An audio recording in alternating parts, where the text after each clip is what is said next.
Et bonjour à tous et bienvenue dans Tomokai, l'émission 100% Japon, 100% pop culture japonaise plus précisément.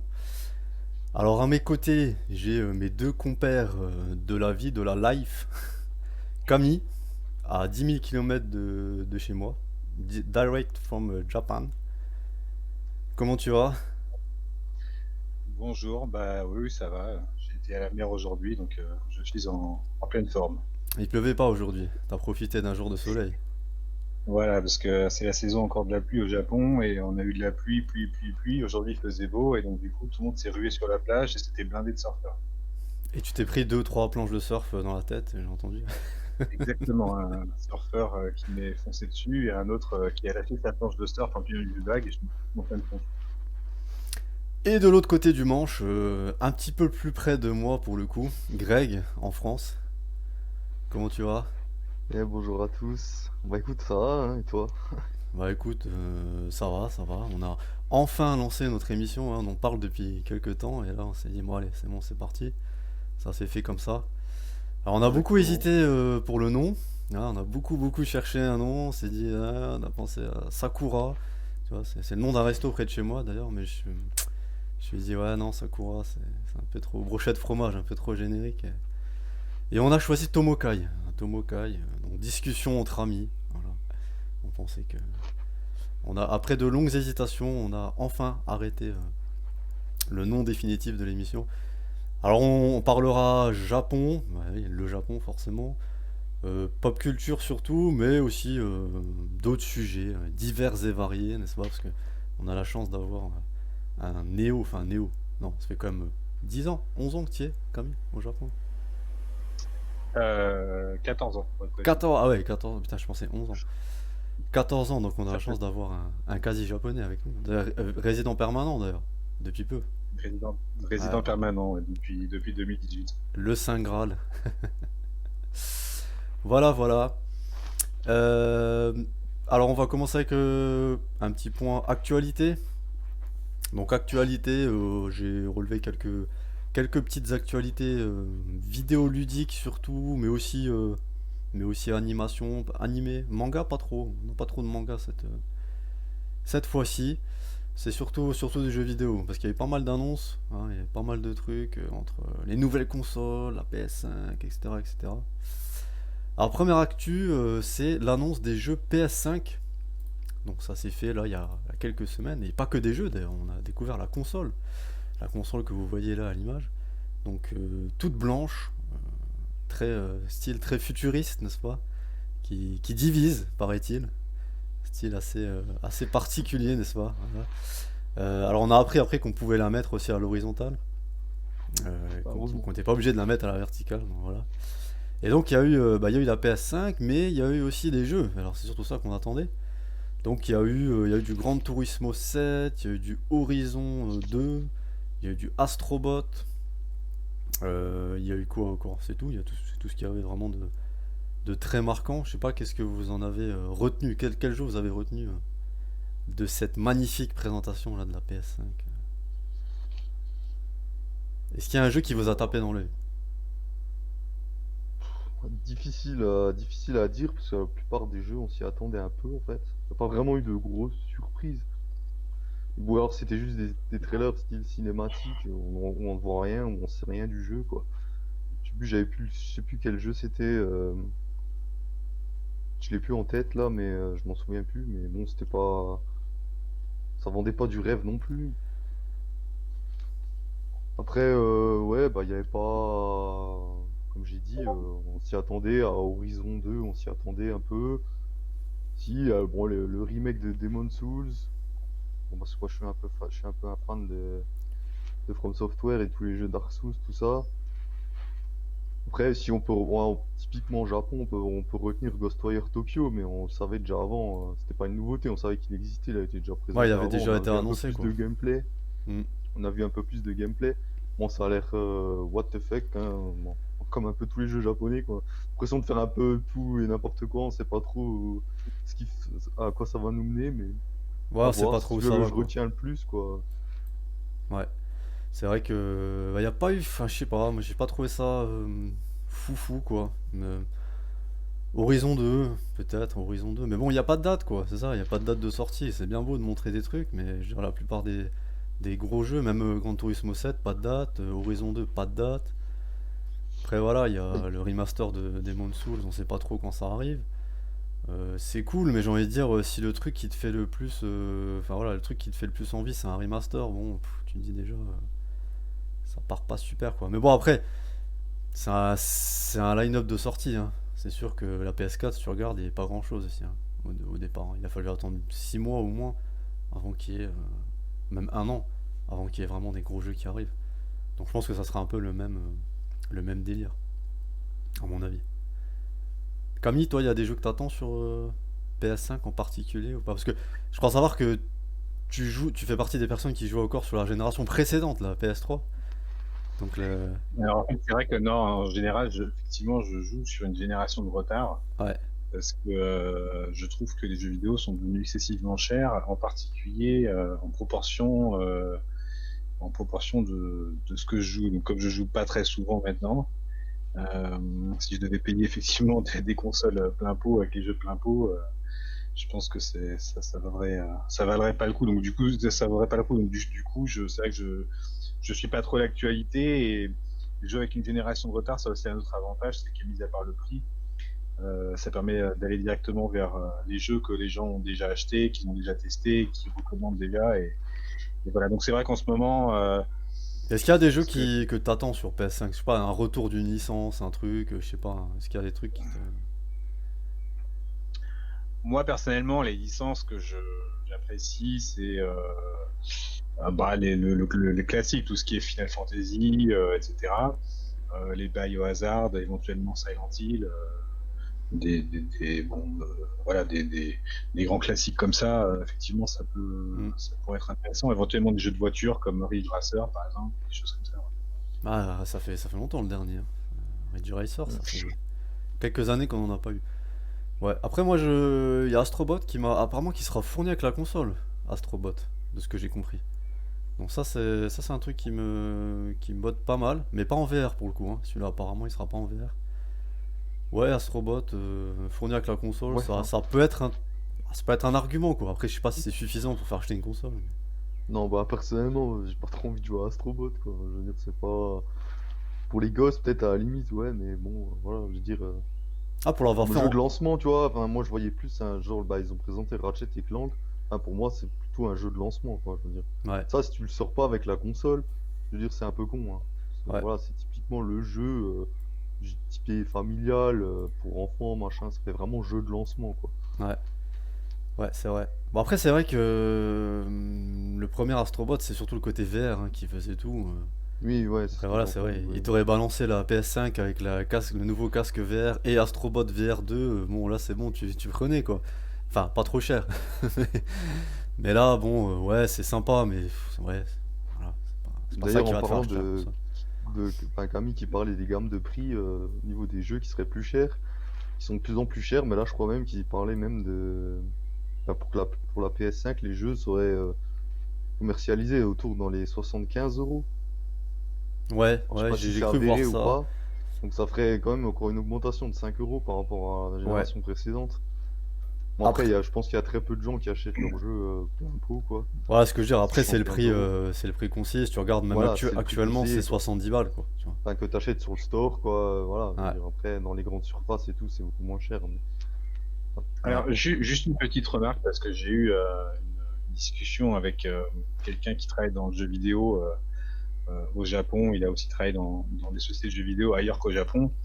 Et il me disait que à l'époque de la Super Nintendo, un jeu, je crois qu'il disait par exemple Zelda 3, il avait peut-être mis un an ou un an et demi de développement, ou enfin je sais plus exactement. Alors qu'après on passe sur des jeux qui mettent des 4 ans de développement, 5 ans, 6 ans pour certains, etc. Et forcément, ça fait exploser les coûts, sachant qu'il avait dit, je crois, que les jeux à l'époque de Super Nintendo, c'était peut-être une cinquantaine de personnes, alors qu'aujourd'hui, on a des jeux, effectivement, qui sont à 500 personnes, Mm. et on fait même C'est des clair. jeux où on sait dès le départ qu'ils seront jamais rentables, pour en fait juste démontrer de la puissance, pour avoir de, comment dire, montrer ce qu'on est capable de faire, etc. C'est le cas notamment de Tomb Raider. un épisode, alors je me rappelle plus si c'était le dernier ou pas, qui était magnifique et tout, que j'ai pas fait, mais il savait à l'avance que le jeu ne serait pas rentable. Et à côté, Non, ils mais vont se ça rattraper par c'est quelque ouais, chose. ça c'est clair que ouais, Non, les coûts de développement ils vont être de plus en plus importants, les temps de développement. Et c'est pour ça que t'as aussi des jeux qui se ressemblent beaucoup. Là, tu vois, dans le line-up de la PS5, bon, t'as du Horizon 2, Gran Turismo 7, machin, Bah, du machin. coup, Bon, en voilà, fait, ils prennent pas de ça risques. incite moins, Ils prennent voilà, moins de risques. ça incite beaucoup moins les sociétés à prendre des risques. Et ils savent effectivement que s'ils prennent une licence qui est déjà connue, ils te pondent un Need for Speed ou je sais pas quoi, bah forcément ils savent qu'ils vont vendre Voilà. un minimum au moins. Alors que s'ils sortent vraiment un concept complètement nouveau, ça peut passer entre les mailles du filet et déjà qu'ils savent qu'à la base ça sera pas forcément rentable. Alors si en plus ça se vend pas du tout parce que c'est pas connu, je sais pas trop quoi, c'est un Ouais. peu compliqué, hein. Alors après, niveau puissance et tout, ils ont beaucoup communiqué sur le SSD, machin, machin. Bon, on sait que ça sera à peu près aussi puissant qu'un bon PC, on va dire, actuel. Même si, bon, les 60 FPS, à mon avis, seront encore un rêve assez lointain. Ils vont plus miser sur les graphismes que sur la fluidité, comme ça, mais bon. bah, comme toutes les consoles, hein, ça a toujours été un Ouais. peu ça, hein, de toute façon. Donc, est-ce que Plus vous c'est beau, achetez, mieux c'est, quoi. messieurs, est-ce que vous achetez à la sortie? Alors, on sait pas le prix officiel. Apparemment, ça serait entre 500 et 600 euros. Il y aurait deux versions. Je crois une version 500 Go, une version 1 Tera. Est-ce que vous achetez? Est-ce que vous achetez à la sortie Day One comme ça, bim, allez, oui ou non? Fin d'année, hein, on précise. C'est novembre, je crois. Moi, c'est non. Je pense pas. Camille? Bah, moi, c'est non, de toute façon, puisque je joue avec les générations précédentes. Par contre, s'il y a moyen de s'incruster chez toi, Julien, pour y jouer, je dirais pas. Le problème, c'est que moi, c'est comme Greg, ça sera non, là, enfin, pas en Day One, et peut-être dans un an, quoi. Enfin, un an après, voilà. Fin 2021, je pense que là, il y aura déjà les Horizon 2, Gran Turismo 7 seront sortis, il y aura peut-être encore un ou deux gros jeux annoncés qui sortira, et je pense que fin 2021, ça vaudrait déjà plus le coup, quoi. Mais pour l'instant, non, il y a rien qui, voilà. Puis j'ai refait mon Après, PC il y a pas longtemps. après Voilà. ça sera non, parce que de toute façon, Nintendo va sortir Zelda en fin d'année, et puis ce sera fini, quoi. Voilà, exactement. Voilà. Breath of the Wild 2, Zé- et c'est Parce bon. que là, faut quand même dire que Nintendo, là, pendant Ah, bah on va en quelques parler, mois, on là, va ils en t'ont rien parler, dit, quoi. on va en parler. Ouais, juste par rapport aux nouvelles consoles, quoi. Voilà, Ouais, tout le monde a lâché ses nouvelles consoles et tout, et Nintendo, ils sont dans leur coin, là. C'est pas trop ce qu'ils font. on va en Ils parler regardent, justement. à voir. Euh, Autre news, alors là cette fois c'est pas que jeux vidéo, c'est plus enfin jeux vidéo et animé, c'est le retour de la série Fly de Dragon Quest. Donc là c'est une série qui était ancienne, hein, c'est une série tirée de Dragon Quest avec l'un des héros de Dragon Quest. Ils en avaient fait un manga à l'époque, c'était dans les années 90, hein. Et ça fait plus de 20 ans que ça n'a pas été exploité. Donc là ils ont annoncé le retour d'une série animée, donc la série animée et trois jeux. Alors on était là, ouais, pas mal des jeux et tout. Alors bon, ça a été un peu la douche froide quand même parce que dans les trois jeux, bah, il y a un jeu arcade qui sortira jamais chez nous forcément. Il y a un jeu mobile, voilà, gacha à la con. On touche pas à ça nous. Et il y a un jeu console. Alors ils l'ont montré, bon, comment dire. Tu vois, Trials of Mana, bon, c'est un peu la même chose en moins beau encore. Donc bon, voilà, je sais pas si je crois que ça vous inspire pas plus que ça. Non, je me trompe. Non, perso, non, pas trop. Après, Dragon Quest, c'est pas trop une série qui m'attire, en fait. Alors, Voilà, moi, jamais trop moi, ouais. attiré, quoi. Moi c'est vrai que c'est une série que j'aime bien, c'est un peu la série de cœur. Et il paraît que le manga était pas mal, le manga de l'époque. Ma copine m'a dit qu'elle l'avait lu à l'époque quand elle était jeune. Elle m'a dit que c'était pas mal et tout. Donc, après la série, je ne Quand sais elle, pas, aucune idée. quand elle était jeune, elle est toujours jeune. Ouais, enfin, quand elle était très jeune. Plus jeune. Plus jeune. Voilà, donc le retour de la série. Bon, on suivra ça d'un œil distant, mais on suivra quand même. Petite news football. On a le maillot. C'est pas le maillot de Tsubasa, hein. Ils l'avaient fait, hein. Ils avaient fait le maillot de Ouais. Tsubasa pour la Coupe du Monde, mais c'est pas celui-là. Donc on a eu le ballon officiel des JO 2020 ou 2021, maintenant je sais plus comment on va dire du coup, qui a été dévoilé, et donc c'est un ballon Captain Tsubasa. Incroyable mais vrai. Donc là c'est officiel, hein, c'est Adidas qui l'a dévoilé. Alors c'est le ballon qui aurait dû être utilisé pour les JO de cette année. Donc on sait pas s'il sera utilisé l'année prochaine, parce qu'il n'y a pas le logo, tu vois, olympique Tokyo 2020. Bon, on peut penser que ça sera le même. C'est surprenant, je sais pas, d'après vous, de voir un ballon Captain Tsubasa utilisé pour compétition. C'est sympa, moi, je trouve ça. Je trouve ça marrant, quoi. Oui, bah, c'est un manga de foot, alors voilà, hein. On utilise un manga de foot pour un ballon de foot, oui, bah, Ouais. c'est logique, quoi. Bon, après, Mais on a vu après, j'ai pas, je l'ai bah, pas vraiment vu à quoi il ressemblait, je sais pas s'il est beau ou pas, j'ai pas fait bah, attention. il est là, bah, ouais, t'as pas l'image. Ouais, c'est un peu sérigraphié avec les persos, et puis les Ouais, un peu couleurs du là, truc. un peu comme ils ont fait avec le maillot, quoi. Voilà, Ça, ouais. Ouais, c'est ouais, bah sympa. après c'est sympa, bah, c'est gadget, quoi, je veux Ouais. dire. Mais après, c'est vrai que bah, Camille, je pense que tu peux confirmer, toi qui vis à Tokyo. Quand ils ont annoncé qu'ils avaient les JO déjà à l'époque, ils ont beaucoup utilisé un peu les mascottes, Sangoku, machin, Mario. Comment il s'appelle, t'as Abe qui est arrivé à la fin des JO. C'était quoi les derniers JO? C'était où?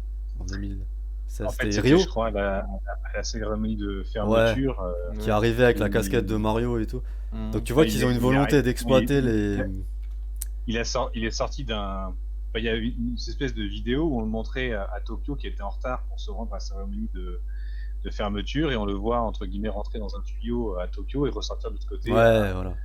à Rio déguisé en Super Mario. Alors Exact. ça a beaucoup fait rire certains étrangers, par contre ça a beaucoup moins fait rire pas mal de Japonais qui considéraient qu'un Premier ministre n'a pas à se mettre en scène comme ça. Ouais, donc ouais, après, ouais. Et c'était fameux, oui, c'était la fameuse vidéo, t'avais Doraemon et Sangoku, machin et tout, là. Ouais, non, mais après, Après, je trouve ils que oui, veulent capitaliser là-dessus, quoi. le, le Japon cherche à capitaliser Ouais. effectivement sur les mangas, les jeux vidéo, en fait tout l'imaginaire en fait qu'il peut y avoir chez les occidentaux sur le Japon. C'est sûr que bon, ils vont pas capitaliser sur des choses moins glorieuses, mais en l'occurrence, je trouve que bon, les Jeux Olympiques c'est quand même aussi la célébration, etc. Et je pense que oui, effectivement, le manga, quand on dit Captain Tsubasa, on précise quand même que pour les Français, c'est Olivier Tom. Et Oui, oui, c'est vrai. concernant effectivement Olivier Tom, oui, c'est quand même un manga qui est assez connu. Voilà.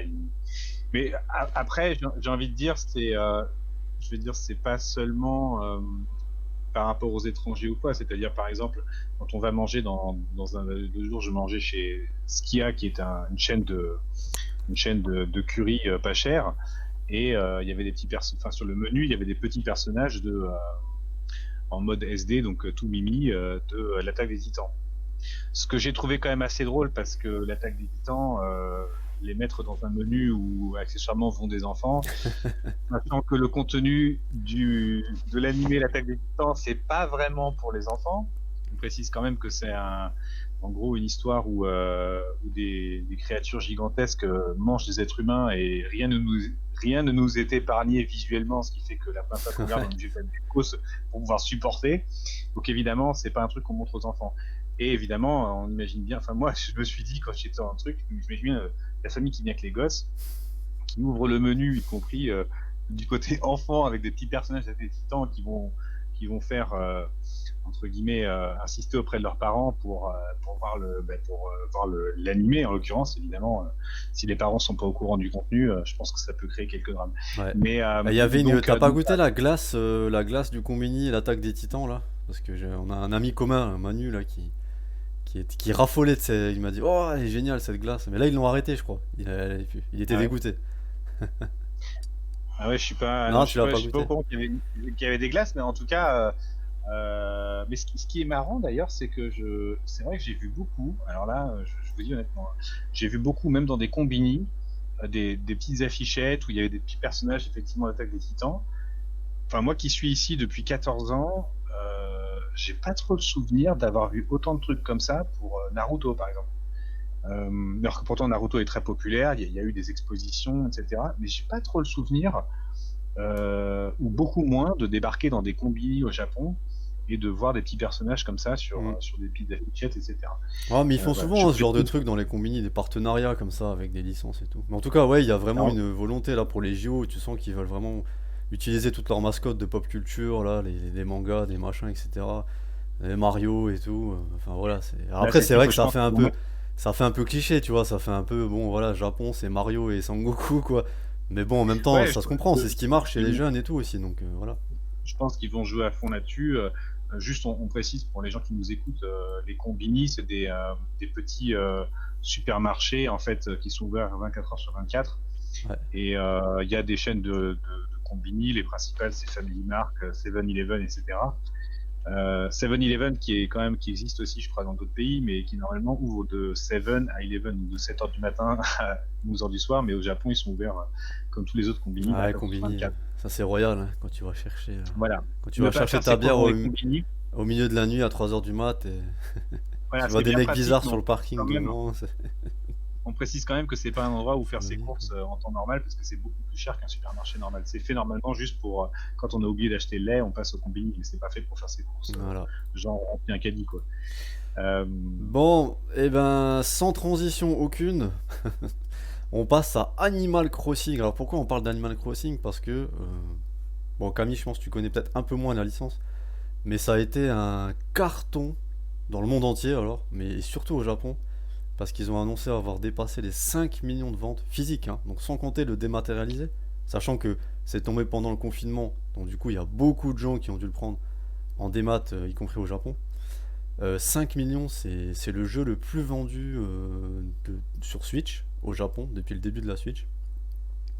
Et c'est un vrai carton. Alors je sais pas si vous y avez joué. Greg, tu as joué toi? Non, Non, Greg, tu as pas joué. non, j'y ai pas joué du tout. Moi j'ai joué. Alors j'ai complètement, tu vois, j'ai cédé à la hype. Parce que j'ai jamais fait un Animal Crossing, ni sur GameCube, ni sur Wii, ni sur tout ce que tu veux. Et celui-là, je trouve qu'il y avait beaucoup de com autour et tout, tu sais, ils avaient fait des Animal Crossing direct, machin et tout. Et il est tombé en plus, bah voilà, c'est le jeu, tout le monde l'a dit, on va pas le redire, le jeu du confinement. Donc c'est vraiment tombé au début du confinement et puis du coup ça m'a beaucoup occupé, on va dire pendant 2 semaines quoi. Je l'ai saigné tous les jours, je faisais mes trucs et tout. Et il m'est tombé des mains aussi vite presque, c'est ça le problème quoi, c'est que... Voilà, mais en tout cas, mais ça a été un vrai carton, hein. Et même en France, hein, putain, ça a été un phénomène, tu vois, sur Twitter, tu vois les trucs, les gens ils postaient leurs photos, leurs îles et tout. Enfin, je pense que c'est surtout ce côté-là en fait qui a marché, c'est tu sais, le côté communautaire quoi. C'est-à-dire, les gens ils partageaient leur maison, leur machin, regardez-moi, fait une maison japonaise, l'autre, ah, j'ai fait ça, l'enregistrement, et c'est parti. Ouais, donc Animal Crossing, le jeu du confinement. Voilà, le jeu aussi, il faut le dire, des filles, sans vouloir être sexiste, hein, mais parce qu'il faut savoir que ma copine qui ne joue jamais, mais jamais aux jeux vidéo, genre j'ai essayé tout, tu vois, non, elle aime pas ça. Elle a squatté Animal Crossing comme jamais. Je crois qu'elle a eu 150 heures de jeu en 3 semaines, un truc comme ça. Même moi, j'ai jamais fait ça. Même sur Zelda Breath of the Wild, j'avais pas 150 heures de jeu. Sachant qu'elle dort beaucoup, alors je sais pas comment elle a fait.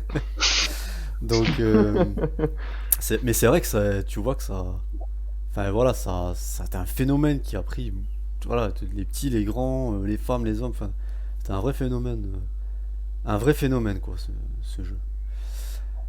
On passe à la suite. Alors là, c'est pour le coup une news plutôt alléchante, n'est-ce pas? Donc c'est la série animée Edge Runners, donc tirée de Cyberpunk 2077, un petit jeu indé qui doit sortir en fin d'année, qui a été repoussé 3 fois. Donc là, la série animée qui a été annoncée pour accompagner le jeu, enfin accompagner, pas accompagner parce que la série va arriver en 2022, Oui, c'est-à-dire ouais. dans plus d'un an et demi, sur Netflix, encore Netflix. Et donc ça se déroulerait dans la ville du jeu qui s'appelle Night City, je crois, si je ne me Night trompe pas, quelque chose City, comme ça, ouais. voilà. Mais ça retracerait une autre histoire en fait, voilà, une histoire dans Night City. Et alors par contre là où c'est intéressant, c'est qu'il y a quand même du lourd derrière, parce que c'est le studio Trigger, donc le studio Trigger qui a fait Promare. Je sais pas si vous avez vu Promare, Camille, tu l'as vu?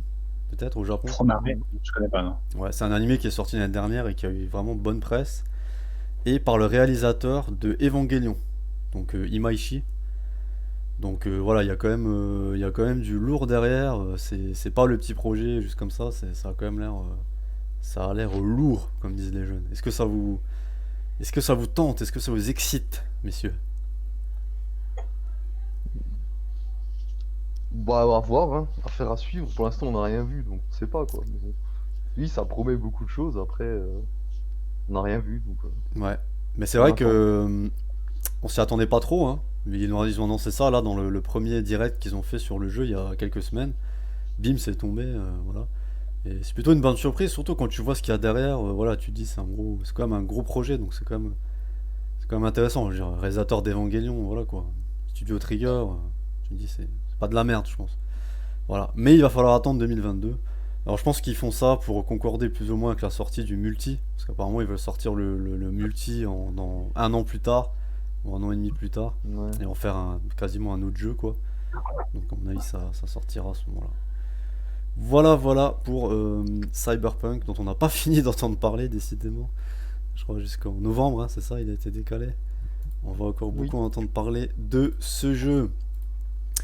Autre news, alors cette fois-ci c'est Sega dont on va reparler tout à l'heure.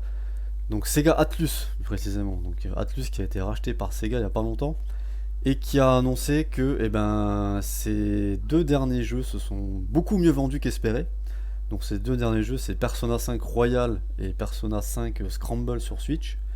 Donc ils sont plutôt très contents de leur vente, ce qui est plutôt pas mal, parce que ça veut dire qu'on va avoir de plus en plus de jeux qui vont arriver en Occident, ce qui n'était pas toujours le cas pour les jeux Atlus, hein, souvent on leur pas de trad, machin, etc. Donc là on peut imaginer que les prochains Persona par exemple sont traduits en français déjà, parce que Persona 5 Royal il a été traduit en français, et peut-être même sortie simultanée mondiale, soyons fous. Donc on peut imaginer ça.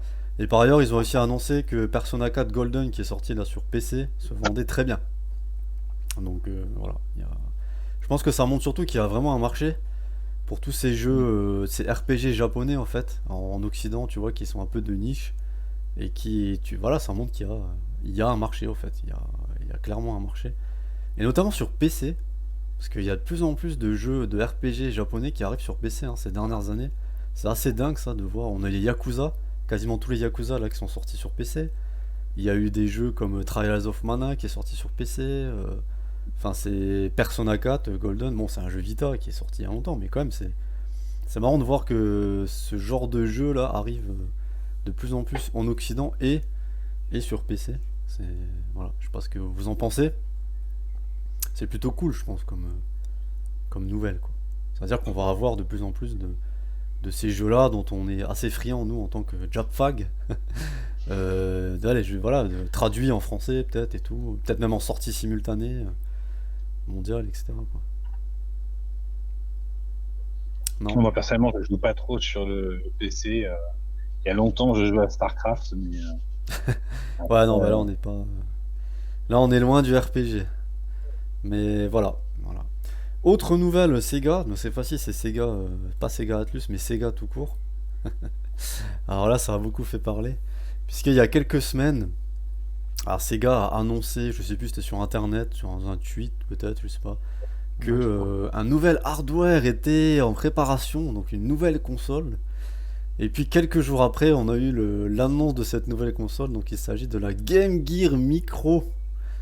Game Gear, donc la console qui utilisait 12 piles pour 1h30 d'autonomie. non, non, non. Elle Putain. utilisait, parce que quand j'étais petit, j'allais avec ma mère en Allemagne et on avait à l'époque 6 heures de train parce qu'il n'y avait pas de TGV. Et donc, je peux à peu près calculer le temps d'autonomie de la Game Gear. Il devait être autour de 5 heures avec 6 piles LR6 de 5 l'époque. heures Ouh, ouais. Il me semble, alors peut-être que c'est moi qui me trompe, ou alors peut-être que je faisais des réserves de piles, alors du coup, je changeais les piles dans le train.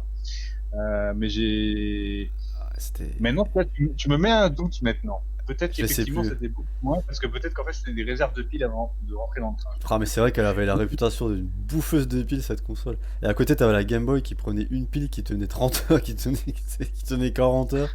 C'était un délire quoi. Et donc la Game Gear Micro, voilà, donc la mode des consoles micro qui arrivent chez Sega. Enfin non, ils ont déjà fait la Mega Drive Mini là. Qui Ouais, mais là, c'était c'est même plus C'est vrai, mini, c'est micro, quoi. Ah exactement, alors c'est même plus mini, Bientôt, on va c'est descendre à micro. nano, en fait. Je vois pas trop Voilà. l'intérêt, mais bon. Et là, et la douille, j'ai envie de dire, c'est que micro, c'est vraiment micro. C'est-à-dire que on voit Ouais, sur la photo, tu la tiens, dans la paume de la main. elle fait la moitié de mon pouce, quoi. Ouais, elle fait, ouais, encore, je sais pas, voilà quoi. C'est combien? C'est écran de 1 pouce 15. Voilà. 5000 yens la console quand même, tout de même. Faut savoir qu'elle est vendue en 4 versions et que dans chaque version, tu as 4 jeux. Donc autrement dit, si tu veux tous les jeux, tu dois acheter les 4 versions. Alors dans leur grande générosité, Sega fait un pack, d'accord, avec les 4 versions à 30 000 yens quand même. Bon, voilà, donc si tu veux les 4 versions, les 4 couleurs, il t'en coûtera 30 000 yens. Et alors moi ce que je trouve, alors là, le mieux c'est quand même ça, c'est le coût de la loupe quand même. Parce qu'il faut savoir que la Game Gear de l'époque, c'était une très grosse console et qui avait un petit écran par rapport à la, à la taille de la console. J'en ai encore une qui fonctionne plus, mais j'aurais pu la montrer ici. Et donc du coup, comme on était jeunes souvent et tout, les parents, ah bah, mais nous, tu vas te casser les yeux, tu vas avoir des lunettes après et tout, c'est pas bien, tu vas être myope. Alors on mettait la loupe, tu vois, la loupe ça agrandissait l'écran. Et là, les mecs ont poussé le truc jusqu'à sortir la loupe pour la Game Gear Micro. Donc tu vas avoir la loupe que tu mettras sur ton écran à l'ancienne. Alors je sais pas, est-ce que c'est un troll ou est-ce que les mecs sont vraiment sérieux, ils pensent que ça peut être un argument, je sais pas, mais c'est c'est quand même c'est assez hallucinant quoi. Je sais pas ce que vous en pensez. Je peux pas empêcher de penser quand tu dis le prix. Je sais qu'il y a un truc qui s'appelle la Pocket Go qui peut se procurer par Amazon. Alors je sais pas si c'est fait par des Chinois ou je sais pas, enfin, je sais pas.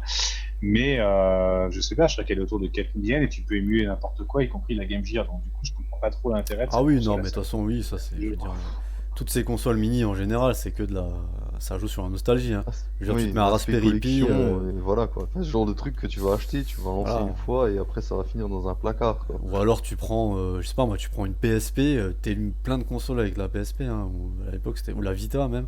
Voilà, ça te coûte, je sais pas, ça te coûte, aujourd'hui une Vita, t'en as une 50 balles, tu fais tourner quasiment tous les émulateurs, enfin après, sauf les nouvelles consoles. Mais non, oui, ça joue sur la nostalgie quoi. Mais bon, 5000 yens quand même pour 4 jeux. Je pense qu'on est Voilà quand même quoi. légèrement dans du foutage de gueule pour rester Oui. poli, mais Ouais. non, en fait, en plus récemment, en fait, on avait acheté des consoles mini avec un copain, donc lui il avait acheté la Mega Drive Mini. Moi j'ai acheté la Super S Mini et je suis tombé dans un magasin Bookov sur la PlayStation 1 Mini que j'ai pris. Et honnêtement, au niveau du catalogue, je connais pas le catalogue de la PlayStation 1 Mini en France, mais le catalogue de jeux sur la PlayStation 1 Mini au Japon, on est vraiment, enfin voilà, je sais pas comment parler Ouais, poliment, mais non, franchement, Même ouais, en France.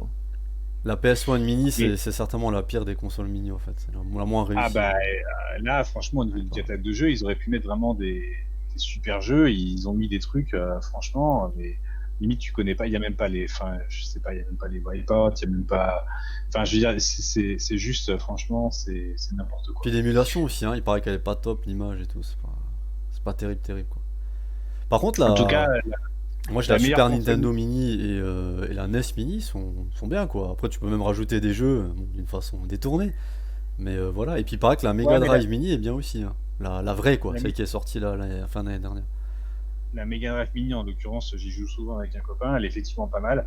On peut regretter quand même qu'il n'y a pas qu'il y a pas plus de jeux qu'ils auraient pu mettre. Par exemple, il n'y a que Street of Rage 2. Donc, ils auraient pu mettre Street of Rage 1 et Street of Rage 3. Ouais, après, c'est Golden toujours. Axe, Golden Axe, il n'y a que le 1. Ils auraient pu mettre le 2 et le 3. Il y a un côté un petit peu frustrant. Il y a un côté un peu en mode démo, quoi. Ouais. Je veux dire, on comprend pas trop pourquoi ils ont pas mis d'un seul coup une centaine de jeux dessus. Bon, voilà. L'argent. Peut-être L'argent. qu'ils vont sortir une Mega Drive Mini 2 avec d'autres jeux, mais bon, je trouve que voilà. Non, mais bon, en tout cas, c'est vrai que ça a été un peu comme la douche froide. Voilà, de voir. Ok, bon, moi, c'est une console que j'aime bien personnellement parce que j'avais pas de Game Boy, hein. Moi, j'avais une Game Gear à l'époque. Donc, voilà, il y a eu des bons jeux et tout. Mais bon, là, c'est un peu abusé, quoi, je veux dire. 4 jeux, 4 versions, 30 000 yens si tu veux le package complet. Ouais, et puis surtout la taille Attends, de la console. Déjà là, franchement, t'en fais rien en fait, quoi. C'est vraiment attends, juste un comment objet de déco. Tu vois. je comprends pas comment tu. Enfin, si c'est 5000 yens, si tu prends les 4, ça fait 20 000 yens, et eux ils te disent les 4 pour 30 000 yens. Je comprends pas en fait. Ouais, mais alors je crois que t'as une boîte spéciale, enfin, t'as une édition collector, tu vois. Ah oui, donc ils se foutent Ouais, il vraiment te de. douille, c'est une Ouais, sorte de ouais, douille c'est ça. ultime en Ouais, fait, tu vois. Alors pour l'instant, ça Et sort qu'au t'as pas la Japon. loupe avec, non? C'est Voilà. pas ça? Non. Ça sort qu'au Japon en fin d'année. Alors, est-ce que. Ah, parce que je dois venir en octobre au Japon, hein, Camille, tu sais. Donc est-ce que, tu vois, si on se promène à Ouais, Akihabara il un couvre les dimanche frontières, hein. après-midi, par un temps ensoleillé, doux, d'automne japonais, et que tu vois cette petite Game Gear micro dans une vitrine, Hmm. est-ce qu'il peut y avoir un craquage ou pas? Non, par contre, Non? on peut faire comme pour Power Stone 2 et de pousser à l'acheter. Ah oui, oui, je vois. Ok, ouais, je vois le plan. Moi je suis celui qui pousse à la dépense, moi, mais pas pour Non, moi. mais là pour le coup, il y aura pas de craquage. Non, non, Non, moi c'est trop une personnellement douille. non. Voilà, c'est vrai que j'ai une nostalgie de la game.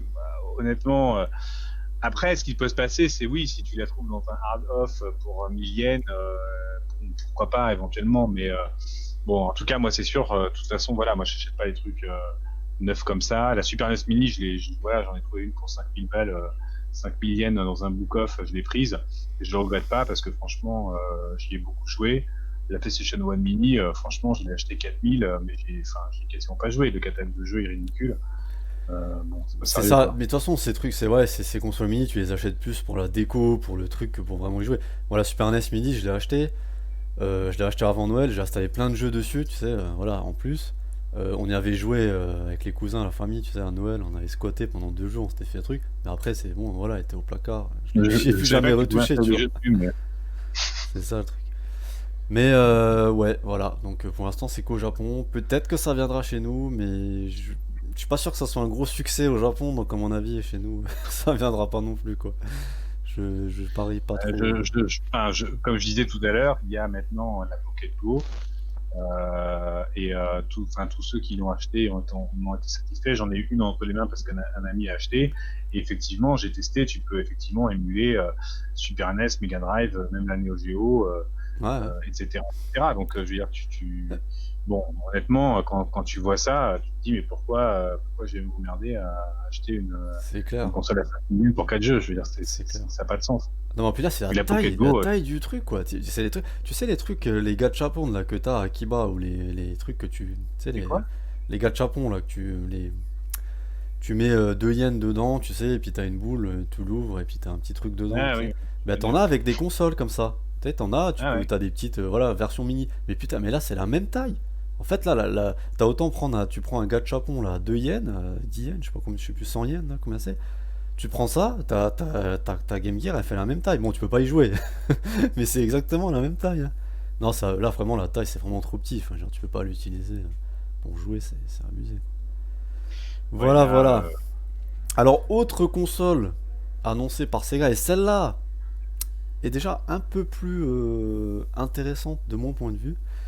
Donc, elle a été annoncée là il y a quelques jours, c'est la Sega Astro City Mini. Donc, c'est la fameuse borne d'arcade Sega des années 90.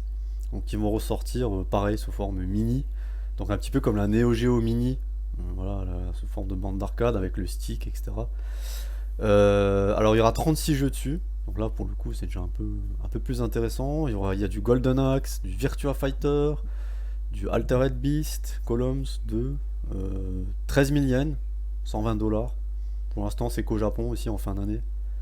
À voir tu pour veux une dire que sortie en c'est Occident. une console mini qui se branche sur la télé, mais de jeux d'arcade des années 90. Alors voilà, il y a une prise HDMI, donc tu peux la brancher sur la télé et tu as un écran dedans.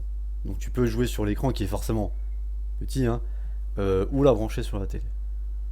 Donc D'accord. Mais je pense qu'il y a déjà ça pour la Neo Geo Mini. Il y a à la fois un écran et à ouais, la fois tu peux la brancher c'est sur la exact. télé. Ouais, ça a l'air d'être exactement le même principe, quoi.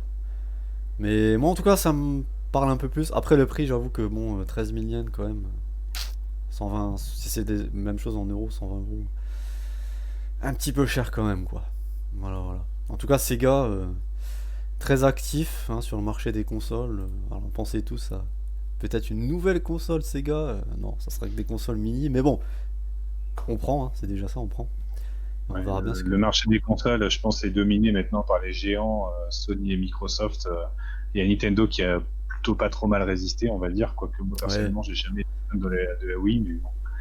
Bah, de toute façon, je crois que non, ces gars, ils ont plus du tout, ils ont plus vraiment le budget, même s'ils se portent pas trop mal, hein. Là, ils ont racheté Atlus et tout, mais ils ont plus du tout le budget pour lancer une nouvelle console. Aujourd'hui, c'est des coûts monstrueux, ils peuvent plus se permettre ça, tu vois. Et puis là, le marché il est trusté, voilà, t'as Sony, Nintendo qui sont en place, Microsoft.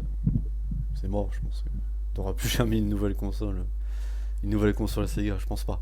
J'aimerais bien, hein, parce que j'aimais bien, voilà, la Saturn, la Dreamcast, la Mega Drive. C'est des consoles que j'adorais, mais le jour où ils ont arrêté les consoles, j'étais un peu deg, mais bon, je pense qu'ils en referont plus. Faut Mais pas- la dernière console de Sega, je crois que c'est la Dreamcast, qui est d'ailleurs plutôt une bonne console par rapport à la Saturn. On fera une émission sur la Dreamcast, faudra qu'on en fasse une D'accord. sur la Saturn. Mais on fera ça, tu notes ça dans les trucs Voilà. à faire. Les meilleures consoles Sega, voilà, ça on peut faire. Voilà, Les meilleures consoles Sega. pour une future émission. Alors, petite news Capcom cette fois. Mega Man, une licence chère à nos cœurs aussi, je le sais, à tous les trois, hein, les Mega Man. Donc Je l'aime beaucoup, Capcom d'ailleurs. qui Alors, annonce un nouveau Mega Man en VR, donc réalité virtuelle. Alors ça sera pas un jeu que tu pourras jouer chez toi avec ton casque, etc., hein. Ça sera un jeu que tu pourras jouer au Capcom Plaza d'Ikebukuro. Donc c'est une sorte d'immeuble, parc d'attractions entre guillemets Capcom. Et donc tu pourras jouer à Mega Man en VR au Capcom Plaza. Je crois que c'est d'ici la fin de l'année là que ça va être mis en place. Donc Camille t'ira voir et tu nous feras un petit compte rendu en je peux exclusivité de éventuellement, Tomokai. je peux éventuellement effectivement faire un tour. Alors, Ikebukuro, c'est quand même une zone qui est réputée pour avoir un peu de coronavirus en ce moment, donc je pense qu'on va attendre un petit peu. Mais juste concernant Megaman, le premier jeu que j'ai joué en fait sur jeu vidéo, ça devait être, je pense, un jeu chez un oncle sur le PC qui était un petit robot. C'était sur le PC, mais le tout premier jeu que j'ai joué sur console, et la première fois que j'ai vu une console NES et que j'ai joué à un jeu sur console NES, c'était Megaman, le premier sur NES. Donc c'est ton premier jeu vidéo console. Exactement, Carrément. c'était le tout premier jeu vidéo console que j'ai joué, c'était Megaman sur NES, chez un ami qui était canadien d'ailleurs, il venait du Québec. Il était le seul en fait à l'époque qui avait une NES, hein, personne d'autre. Il m'avait invité chez lui. Je sais même pas qu'il en avait une en fait. J'étais chez lui et je lui ai dit mais qu'est-ce que c'est que cette chose-là sur l'écran. Moi, j'étais complètement fasciné quoi. J'avais un petit peu joué à des jeux vidéo, mais ça devait être voilà sur des petits trucs sur PC, des machins comme ça. Mais là, je voyais vraiment un vrai jeu avec un robot qui tire et tout. Moi, j'étais subjugué quoi. Ouais, c'est vrai que c'était. Bah, Après à l'époque, ouais. le dernier était pas terrible là qui était en 3D là sur PS4, Switch. Ouais, bon, c'était Alors sympa après, son j'ai pas truc. suivi. Je sais que là, parce que je suis en train de vendre ma PS2, j'ai Rockman 7 dessus, qui est pas extraordinaire. Il y en avait un qui était pas mal. Je crois que c'est le 5 sur PlayStation, où ils sont dans l'espace. J'ai pas joué à tous en fait, hein. Ouais. Mais moi Moi, j'ai surtout effectivement, le premier que j'ai vraiment eu à moi, entre guillemets, parce que moi, la première console que j'ai eue, c'était la Super Nintendo. Et c'était Mega Man X, évidemment. Le premier Mega Mega Man Man X auquel quoi. Voilà, Mega Man X, c'était quand même une légende à l'époque. C'était quand même. Ah, moi j'ai plus squatté ceux sur NES en fait. Parce que je les ai presque tous sur NES, je crois. Après j'ai pas eu de Super NES, donc du coup j'y ai joué mais pas. Je l'avais pas. T'avais pas de Super NES? Non. Non, j'avais une Mega T'as Drive moi, Team Sega. Ah T'as oui. t'as raté ta jeunesse, c'est pas possible. Ah non, mais Ah non, oui, parce j'avais une que Mega Drive. Mais non, mais moi. Les Super quand NES on était, c'était pour les riches, hein. Moi j'étais un prolo, moi c'était Mega Drive. quand on était jeune, je me rappelle très bien dans la cour de récréation, c'était le combat entre Super Nintendo et Mega Drive, Euh, quoi. C'était mais, vraiment des gens. mais, j'avais la supérieure version d'Aladin. T'as quoi? Ah oui, sur Mega Drive, la Ah Drive oui, était non, il n'y a pas de débat. Non, c'est Mega Drive. ouais. Non, mais je suis d'accord. Après, la Mega Drive avait, notamment en matière de beat'em all, par exemple, il n'y avait pas vraiment un équivalent de Street of Rage sur Super NES. Il y avait pas. Bon, il y avait Rival Turf qui était pas mal, mais bon, Street of Rage, nous, on empruntait une Mega Drive juste pour jouer à Street of Rage. Non, mais Et en puis vrai, Shinobi. c'était deux Mais bonnes voilà. consoles. Il y avait des licences différentes, mais c'était deux très Après, bonnes. pour défendre la Mega Drive, elle est sortie avant la Super Nintendo. Et donc Nintendo, voilà, plus, voilà, voilà, la manette de la Super Nintendo était quand même mieux pensée, je pense. D'ailleurs, après Mega Drive, ils ont fait une manette 6 boutons, etc.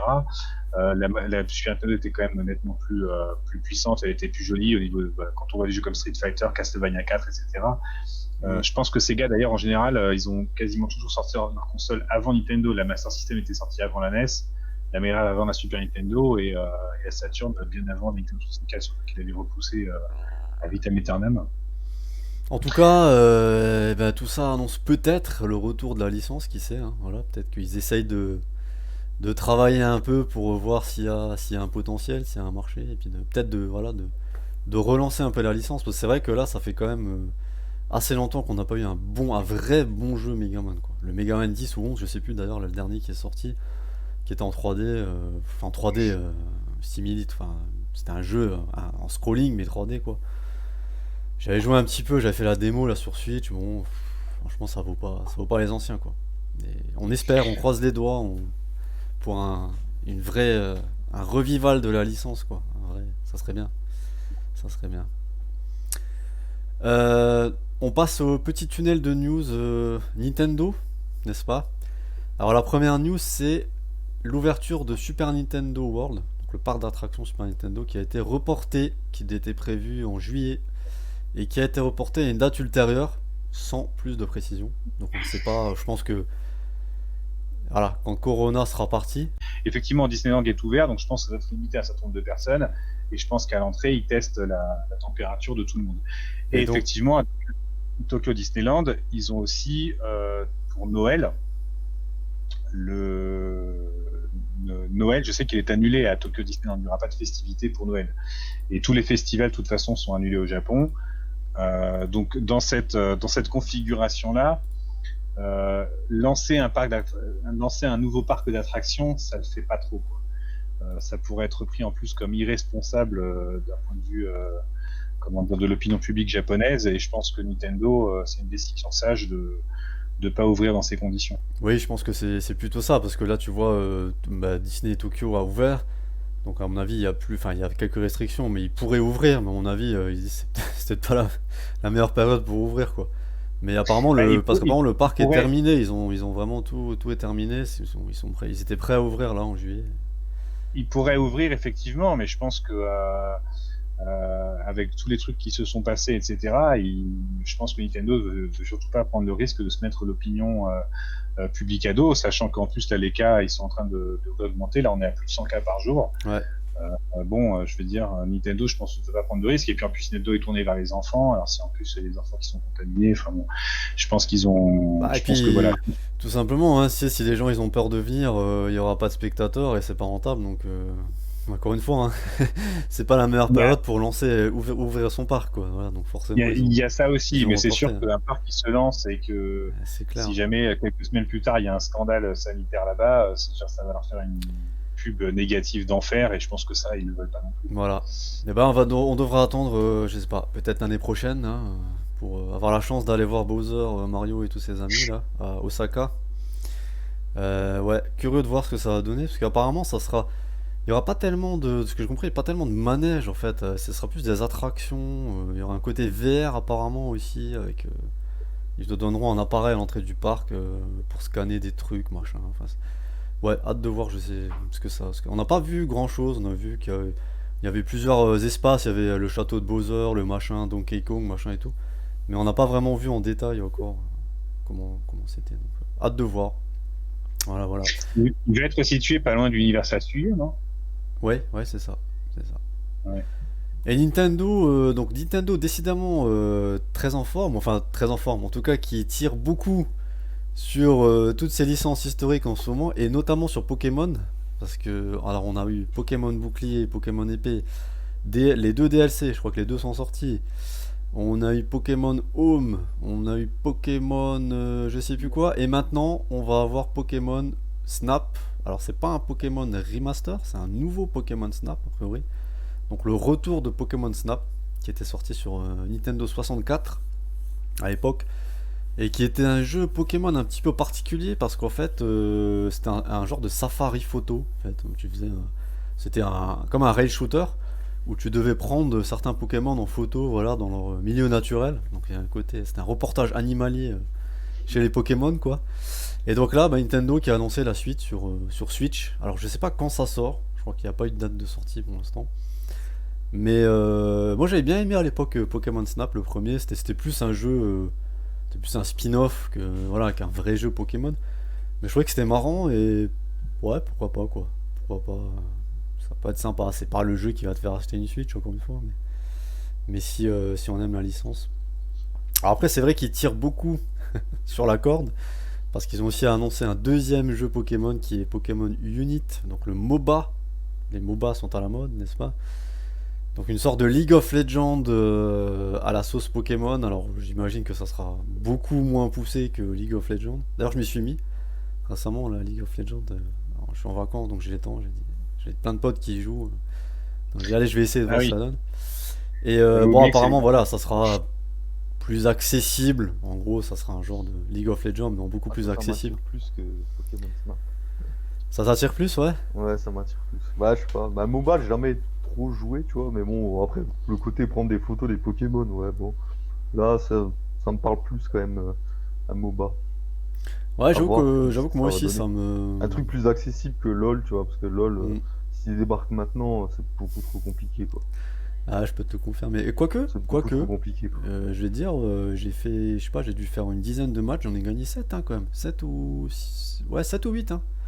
Ah, bon. Ah, non, bon après c'est vrai que c'est très bas niveau quoi, hein, Oui, mais voilà, c'est ouais. vrai que là c'est pas mal parce que ça peut être, bah déjà c'est ce qui marche le MOBA aujourd'hui. Et ils vont vers ce qui marche, ça c'est Ouais, sûr. oui. Mais après, je pense que ça peut être pas mal pour des gens, tu vois, pour découvrir un peu le genre. Ouais, voilà. Ouais. Sympa. Et puis, le côté Pokémon, voilà, Mm. ça peut marcher. Alors ça sort sur mobile et sur Switch, si je me trompe pas. Donc ouais, voilà, forcément qui dit jeu mobile dit ça sera pas non plus, ça sera pas aussi poussé que League of Legends, Oui. mais ouais, à voir, c'est sympa.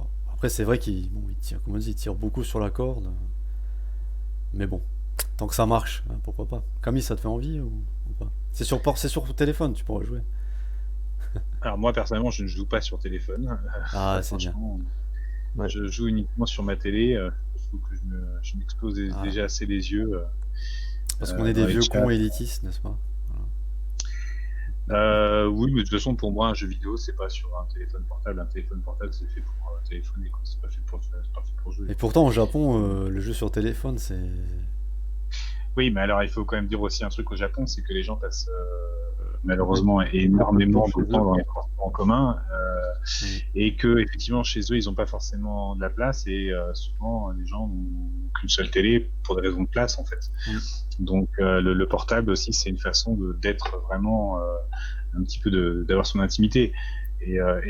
Pour moi l'une des raisons c'est quand même enfin, à Tokyo, par exemple, c'était pas rare que les gens fassent 3-4 heures de transport par jour, aller-retour.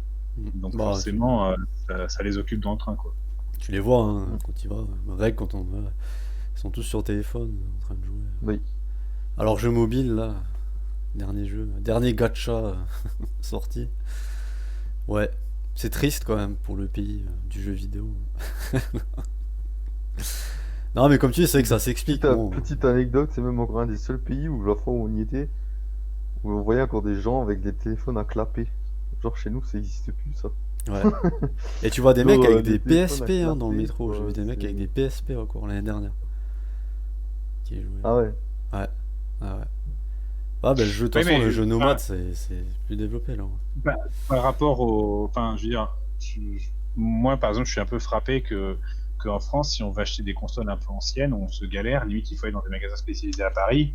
Ici, c'est beaucoup plus Oui. démocratisé dans le sens où on va dans n'importe quel Ardoff, Bookoff, on trouve des consoles anciennes de n'importe quoi. Même à Bookoff, on n'a pas besoin d'aller à Akihabara pour acheter des consoles comme la Game Boy, la Super Nintendo, même la NES, etc. Mm. Il y a un marché d'occasion qui est extrêmement développé au Japon, et je pense que si c'était aussi développé en France, peut-être que les gens ils achèteraient aussi. C'est simplement que au Japon, vraiment, au niveau des jeux vidéo, enfin, moi, ce qui m'a frappé, c'est qu'avant de venir au Japon, j'avais cette image, tout le monde joue aux jeux vidéo, etc. En fait, déjà, il y en a énormément de gens qui ne jouent pas du tout aux jeux vidéo. Et il y a des gens qui, à l'inverse, ils jouent énormément. Et il y a toute une population qui est entre les deux, qui aime les jeux vidéo, mais qui n'est pas forcément non plus otaku. Et sur cette population-là, effectivement, à l'intérieur, il y a des gens qui sont, voilà, qui vont être nostalgiques, il y a des gens qui veulent s'occuper d'un transport en commun, donc ils vont avoir peut-être une PSP, ils vont sur le portable, peut-être maintenant ils vont jouer. Je pense qu'il y a beaucoup de gens qui jouent sur les gens qui jouent sur une mobile, qui n'ont pas forcément des consoles et qui n'iraient pas, peut-être pas en acheter une, mais comme voilà, ils ont de toute façon un téléphone, c'est facile à télécharger, ils disent pourquoi pas, etc. Ouais. Mais bon, je veux dire, il faut quand même être réaliste. Les vrais gamers, ça joue pas à des jeux vidéo sur mobile. Les vrais Pour gamers. moi, Vrai, ouais. non, les vrais de vrais, ils regardent ça quand même d'un œil un peu en toisant du regard. Et en plus, c'est un peu inquiétant comment dire, pour l'évolution du jeu vidéo, parce qu'en fait, on a d'un côté des jeux sur mobile qui sont extrêmement rentables, parce qu'ils font un jeu. Moi, j'ai entendu dire, hein, quand je discutais avec cet ami qui a un jeu vidéo, il me disait la plupart des jeux sur téléphone mobile, maintenant, ils les font en 6, 8 mois, 9 mois. Et voilà, ils ont un jeu qui est rentable, machin, etc. Ouais. C'est pas du tout les mêmes budgets, c'est pas du tout le même public. Je pense qu'il y a une dimension artistique un peu qu'on peut retrouver dans un jeu vidéo sur console, où on cherche vraiment à faire quelque chose de beau, quelque chose de, voilà, une œuvre d'art en quelque sorte. Alors, c'est pas effectivement pas vrai pour tous les jeux, mais par contre sur mobile, c'est vraiment une recherche du jeu accessible, facile, de la rentabilité le plus rapide possible et immédiate. C'est vraiment de l'argent pour faire de l'argent. Voilà, c'est pas du jeu vidéo avec un grand J. Et d'ailleurs, moi qui me suis rendu souvent au Tokyo Game Show, j'ai pu constater que la place des jeux mobiles prennent de plus en plus de place. Et voilà, ça ne m'émeut pas beaucoup, on va dire. Bah écoute, je pense que là, avec Pokémon MOBA mobile, je pense que niveau vente, ça va, à mon avis, ça va bien. Enfin, vente, je pense que ça sera un free-to-play. Mais je pense que ça va bien cartonner, quoi. Ça va faire le même phénomène que Pokémon Go, quoi. Peut-être, ouais, il y a moyen, y a moyen. Je pense que tu verras, quand tu tourneras la tête dans le métro, tu verras beaucoup de gens en train de jouer à Pokémon Unit, à mon avis, je pense. Bon, après, Je dois dire que je regarde pas trop ce que les gens jouent dans le métro. Moi, je vois plutôt des trucs. Moi, le jeu enfin, c'est différents jeux. Bon, c'est pas le même jeu que je vois tout le temps dans le métro au Japon, et ça en devient presque énervant. En général, c'est deux. Il y en a un, c'est surtout chez les filles, des espèces de jeux où quand tu as 3 trucs de la même couleur, ça tombe. Ah Et oui, après, tu Puzzle et Dragon. Puzzle et Donc, Dragon, ça c'est. là, tu as toutes les déclinaisons possibles. Tu as le truc classique, tu as le truc où on te simule un combat avec quelqu'un et boum, Oui. tu as des blocs qui tombent et en fonction de ce que tu fais, l'autre il met un coup, je sais pas trop quoi. Donc, tu Ouais. as tous les trucs comme ça. Et ça tourne en rond. Bon, alors déjà, Ah, il y a c'est- ça. Et de l'autre côté, il y a tout ce qui est les RPG, etc. Il y en a C'est plein juste des variantes de Candy Crush, hein, c'est tout, avec des skins différentes en fait. C'est tout. Exactement, exactement. C'est des variantes de Candy Crush. Et de l'autre côté, plutôt les hommes, on les voit à des RPG, donc ce sont des déclinations de Final Fantasy, parce qu'on reconnaît le design, et puis de toute façon, je dois marquer Squaresoft à chaque fois. Donc ça, c'est les deux principaux trucs vraiment que je vois dans le... Non, mais après, je pense que voilà, Pokémon MOBA, là, ça peut bien cartonner. Après, c'est vrai que bon, ils tirent beaucoup sur la corde. À un moment donné, j'ai envie de dire, les mecs, essayez peut-être de nous sortir un vrai épisode de Pokémon, un petit peu ambitieux, ça serait pas mal non plus, quoi. Là, c'est bien, c'est beau, mais bon, voilà, quoi. Quand tu vois les derniers sur Switch, bon, moi je l'ai fait. Voilà. Niveau évolution, pas folichon. voilà, quoi. Pas ouf, quoi. Il n'y a pas, Ah bon, pas, moi, ça pas faisait grande longtemps que évolution, j'en avais quoi. pas refait un.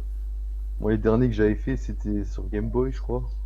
Et bon, enfin, tu prends le dernier qu'ils ont fait, bah, l'évolution, elle est pas exceptionnelle non Voilà, plus, quoi. c'est Ils ça. ont pas eu vraiment d'amélioration, quoi. Mais bon, Quand t'as ça pas marche, joué à un hein. Pokémon depuis longtemps, ça va, mais putain, quand tu rachètes tous les ans le même truc, bah bon, ça marche après, tu vois, donc pourquoi il Ah, ferait, continue, hein, pourquoi il puis se c'est tout, casserait hein. la tête? Voilà, voilà. Et donc, on enchaîne sur une dernière news, encore Nintendo, avec le PDG de chez Nintendo, ni plus ni moins, qui s'excuse officiellement, donc pour les fameux problèmes de Joy-Con Drift. Alors, ça a été un gros problème, hein, ça, sur les Switch. C'est-à-dire le stick gauche, hein, je crois que c'est le stick gauche qui part, Ouais. qui part tout le temps sans que tu touches à rien. Et donc il s'est excusé officiellement en disant voilà, on reconnaît qu'il y a eu un souci et que cela cause tort aux consommateurs. Voilà, donc ça c'est la déclaration officielle. Nous continuons de chercher à améliorer nos produits, mais comme le Joy-Con est au cœur d'une class action aux États-Unis, donc ça veut dire que c'est des gens au fait qui sont regroupés pour faire une plainte contre Nintendo, parce que chez nous on peut pas faire ça, mais aux États-Unis ça existe. Je crois que maintenant, ils viennent de voter une loi pour permettre de le faire même au niveau européen. Mais Ouais, c'est ça tout va nouveau, ça. venir. Et l'action est toujours en cours. Eh ben, nous nous abstiendrons de commenter, etc. Mais enfin, il reconnaît que, voilà, parce qu'ils ont quand même mis du temps, hein. Ça fait quand même plus d'un an que ça dure, un an et demi, hein, ce truc, c'est le problème de Joy-Con Drift, et ils ont pas reconnu, hein, officiellement le truc, hein. Et c'est là la première fois que, voilà. Le Japon, c'est un pays qui est réputé pour ne reconnaître les problèmes que quand ils y sont absolument forcés. Ouais. Et là, Ça ne donc me là, surprend pas du tout ce que tu me dis. là, ils ont la class action là, aux États-Unis. Et puis, je crois qu'en France, il y a 60 millions de consommateurs qui ont aussi Ouais. fait un truc là. Donc bon, ils sont un peu obligés de bouger quoi au final là, parce que là, ça Donc, commence un peu à faire. ce que tu dis, parce que je suis pas au courant de cette histoire, c'est que le joystick de la Switch fonctionne mal. C'est ça. En fait, ils bougent tout seuls. C'est comme si Ouais. tu le touches pas et ton perso il avance en fait. Voilà. Il bouge en fait. D'accord, mais ça le fait sur toutes les consoles ou c'est juste genre Non. 10%? Ça Bah, dépend. Ça dépend. Ouais. Ça Moi dépend. j'y ai eu le droit et je crois que Julien toi tu l'as pas eu toi. Moi, je l'ai pas eu. Mais là, j'ai Moi je l'ai vu. eu. Alors, dernière fois, ça fait longtemps que j'ai pas joué à la Switch, mais je l'ai rallumé il y a pas longtemps. Je sais plus pour jouer à quoi là. Et j'ai vu que ça le faisait. Et je me suis dit putain merde. Ah, Je crois que c'est mon tour. c'est que c'est bon Ouais. pour le renvoyer pour en avoir un autre. Et toi, tu l'as renvoyé? Toi, tu l'avais Non, renvoyé? je l'ai pas renvoyé. Moi j'ai fait réparation système D. Pour l'instant Ouais. ça remarche. On va voir si C'est vrai que c'est chiant quand même, hein, parce ça tient. que. Et surtout, ce qui est super embêtant, c'est qu'il y a le même problème Ça sur dépend les pour Switch quel Lite en jeu fait. quoi. Et sur les Switch Lite, tu peux pas changer les Joy-Con. Ah oui. Oui. Et Ah mais ça, là c'est plus embêtant. Ouais. rien que pour ça, je prendrais Sur, jamais une Switch sur Lite, les quoi. Switch, sur les Switch Lite? Tu peux pas Et tu changer peux les pas Joy-Con, détacher les Joy-Con en fait. ils sont pas amovibles. Ils sont scellés quoi. Donc s'ils déconnent, bah Oui. tu changes la console, quoi. Ouais, tu peux Voilà. pas changer de Joy-Con. Là, s'il déconne, tu peux changer le Joy-Con. Ouais, Pourquoi? Parce qu'il y a deux Switch, il y a la Switch normale et la Switch Lite. Ouais. Il y a exactement. la Switch qui est juste Switch Lite, c'est la version portable de la Switch. La Switch normale, c'est la Switch, tu peux la jouer sur la télé et en mode nomade. C'est ça. Et la Switch Lite, tu peux jouer qu'en portable. Qu'en nomade. Voilà. Alors les Ouais. gens, t'imagines les gens qui ont acheté une Switch Lite et qui ont le Joy-Con Drift, putain, tu changes la console, quoi. Ah ouais. Ouais, donc voilà. C'est Bon bah chaud, peut-être ouais. que. Pour Nintendo, ça va leur coûter des millions. Bah surtout ça va leur coûter de Ouais. changer leur chaîne de prod, hein, ou voilà, enfin en tout cas corriger le truc parce que voilà, corriger le défaut quoi. Ils vont pas pouvoir laisser ça pendant 10 ans, sinon ils vont devoir changer tous les Joy-Con qu'ils font quoi. Voilà. Et ben voilà qui conclut notre point news, messieurs. Un point news bien fourni pour la première, c'est normal. Voilà, donc on a déjà dépassé notre temps limite, c'est pas grave. Donc sans plus attendre, on va passer à notre thème, notre grand thème de l'émission. Alors, je sais que bon, ça sera pas une grande nouveauté ou une grande, comment dire, une grande exclusivité, mais on s'est dit que bah, comme il n'y a pas beaucoup de monde qui en a parlé, on allait parler un peu du coronavirus, hein, d'un petit truc qui arrivait là il y a quelques mois sur notre planète. Et donc on s'est dit qu'on pourrait en parler alors sous le prisme du Japon. Et donc notamment de l'impact que de toute cette crise là, du coronavirus a pu avoir sur l'industrie, donc que ce soit du jeu vidéo, du manga ou de l'animation, et puis bon, même plus généralement sur l'industrie, voilà, les entreprises au Japon. Alors on a vu que il y a quand même eu pas mal de bouleversements dans ce qui concerne le jeu vidéo, parce qu'on a par exemple dans la communication déjà des constructeurs, euh, bah forcément il y a plein de salons, on n'a pas eu 2-3, on n'aura pas de Tokyo Game Show en septembre, qui sera remplacé par un Tokyo Game Show en streaming, en fait, un événement en streaming. Il y a beaucoup de choses qui ont été retardées aussi. Alors, peut-être que certains jeux, même comme Cyberpunk, on peut se dire peut-être que c'est un petit peu dû à ça aussi, même si bon, il n'y a peut-être pas que ça, mais le fait qu'il soit retardé, autant retardé. Enfin, en tout cas, on a vu voilà, que il y a vraiment eu beaucoup d'impact et beaucoup de gros changements sur l'industrie en général. Et alors, bah, je sais pas, toi Camille, toi qui vis, qui travaille, je pense que tu es en première ligne un petit peu pour constater tout ça. Donc, je sais pas, dans ton quotidien à toi déjà, qu'est-ce que ça a changé Alors, tu travailles pas dans l'industrie du jeu vidéo ni de Pour résumer, beaucoup d'entreprises en gros n'étaient pas prêtes. Et quand il y a eu toutes ces annonces de report des Jeux Olympiques, de fermeture des écoles, etc., on leur a demandé du jour au lendemain, en gros, d'éviter de faire du travail, enfin de faire du travail à domicile le plus possible. Et évidemment, beaucoup n'étaient absolument pas prêtes, quoi. Donc l'impact, ça a été pour certaines entreprises à la va-vite de faire des plans de remote alors qu'elles n'étaient absolument pas prêtes et compagnie. des magasins qui ferment brusquement, là aussi c'était pas trop prévu, etc. Donc des ventes à zéro dans des secteurs entiers de l'économie. Et pour certaines, comme en plus ça n'avait pas été anticipé, ça a été assez difficile. Après, je pense que ça dépend aussi du secteur. Tu vois, parce que là, c'est vrai que ce soit le jeu vidéo, l'animation, ou bon, le manga peut-être un peu plus compliqué, quoique maintenant avec les scans, etc. Mais c'est un secteur où c'est peut-être plus facile aussi de faire du télétravail que dans d'autres. Je veux dire, voilà, forcément, c'était Après, je pense que ça commerçant, tu vas dépend. pas faire du télétravail. Mais là, par contre, ben voilà, il y a moins, j'ai vu que Fujitsu, par exemple, là, j'ai vu une news, ils prévoient de mettre 50% de leurs salariés en télétravail d'ici 2023 par exemple. Donc je pense que tous ces secteurs-là, en fait, c'est des secteurs où ça va peut-être favoriser de plus en plus justement le télétravail. Et ce qui est intéressant aussi, je trouve, c'est de voir un peu la transformation qu'il y a eu dans la communication aussi, surtout, la façon de communiquer, la façon de bosser, etc. Je reviens sur, comme on a dit là, par exemple, tout ce qui est, tous les salons, etc. Comme il n'y a eu aucun salon, tous les constructeurs ont fait un peu leur Nintendo Direct, entre guillemets. Donc voilà, Nintendo, ils avaient innové à l'époque. Précurseur. Nintendo précurseur. Voilà, ils avaient innové en venant à l'E3 et en disant bah nous on fait pas de conférence, nous on fait juste Ah, une mais vidéo voilà en direct qu'on vous met. Et là ils font tous la même chose quoi, par on va la dire que force des choses. on va dire que ça a été un peu forcé là du coup, mais bon, ça faisait déjà quelques années. Si on prend l'exemple de l'E3 où ça commençait à déjà être un salon qui allait facilement disparaître, je trouve, qui était déjà moins marquant qu'à l'époque. Et du coup, avec le coronavirus, tout le monde en a profité pour faire son événement en ligne. Et puis maintenant, ça va être la norme pour les années à venir, en fait. Je pense que les salons dédiés comme ça et tout, physiques, on en trouvera de moins en moins, en fait. Je pense, ouais, moi je pense aussi, Non, hein. mais si on parle de manière plus pragmatique en fait de l'impact que ça a eu, c'est déjà qu'on s'est rendu compte que, enfin, au Japon, c'est réputé pour ça, qu'il y a énormément de réunions interminables où il se passe rien, qui servent à rien.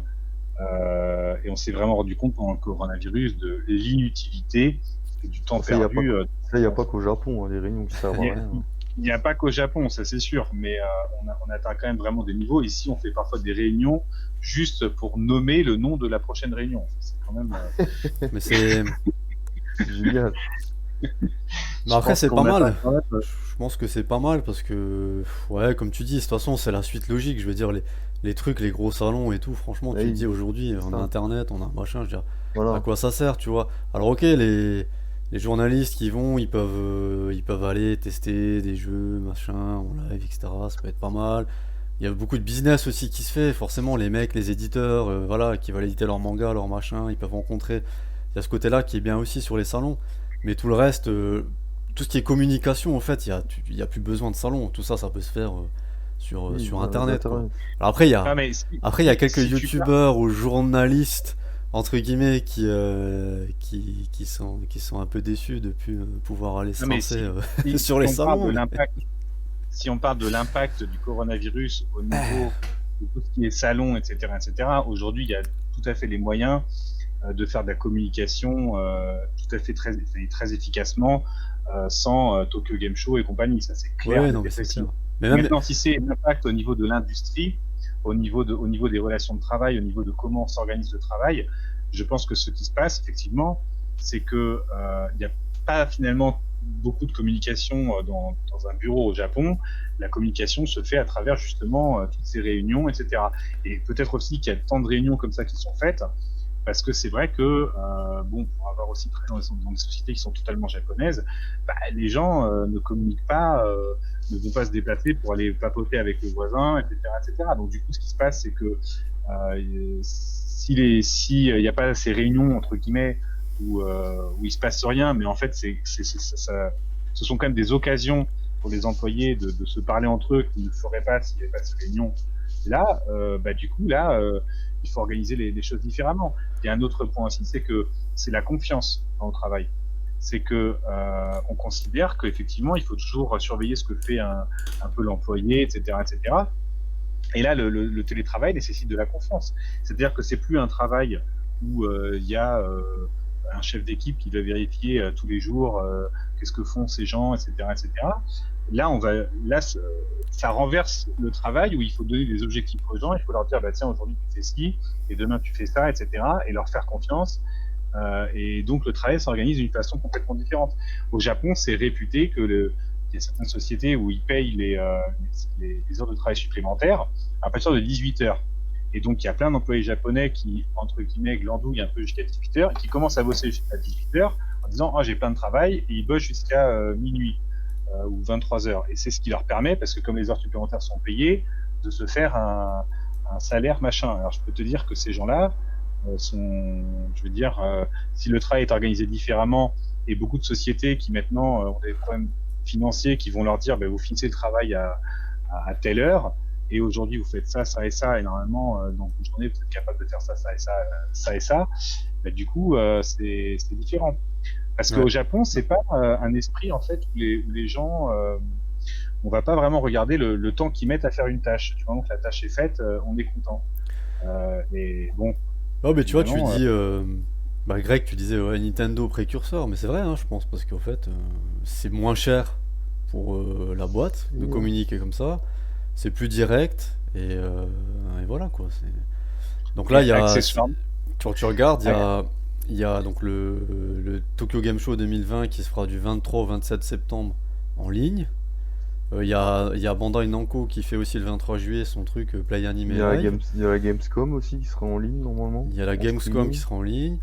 Il y a Square Enix qui a dit qu'ils allaient faire des annonces en juillet-août aussi en streaming, voilà, événements en ligne. Là, il y a Ubisoft qui fait Aussi, ouais, ouais. Donc, ce dimanche. et d'ailleurs, Square Enix, apparemment, ils vont annoncer un gros jeu. Alors, on sait pas, ça Ah, sera FF16 ou FF7 2, par 2, on verra, peut-être. Donc, ouais, c'est vraiment. Mais bon, en même temps, quand tu regardes les journalistes, tu vois, les mecs en général, les mecs de Gamecult ou de Canard PC, par exemple, ils sont contents, hein, les mecs, ils se disent, voilà, on n'a plus besoin d'aller, je sais pas oui. où, Ah voilà, oui. à faire 10 000 Ça bornes fait des pour aller coûts, voir un hein. truc et tout, tu vois, voilà, ils sont. D'envoyer des journalistes sur place, Voilà, ça demande de l'argent, alors que là, tout le monde voilà. peut rester chez soi, Et, à mater le streaming c'est tranquille. ça, tu vois. Alors, il y a que moi, certains influenceurs ou journalistes, entre guillemets, qui sont un peu déçus de pas pouvoir aller se rincer à la Ah bah conférence, ça, truc, mais bon. ça c'est un autre sujet, mais effectivement, et puis accessoirement, c'est vrai que toutes ces jeunes femmes employées dans les salons, etc., à mon avis, elles doivent avoir beaucoup de difficultés financières. Il y a beaucoup de jeunes au Japon, effectivement, qui ont des difficultés financières, parce que notamment tous ceux qui travaillent dans des restaurants, un truc comme ça, ils se sont retrouvés avec zéro revenu pendant Ah bah plusieurs après mois. oui, après il y a le côté, c'est vrai que le côté que je dis, c'est au niveau communication, ça va, mais après il y a tout le côté, effectivement, ces salons-là, ça permet aussi aux gens de oui, faire du ça fait vivre des business, gens quand même. tu vois, de Voilà. se rencontrer, relations Exactement. clients, il y a voilà, plein de petits jobs comme ça, machin, donc ça c'est vrai que bon, ça c'est.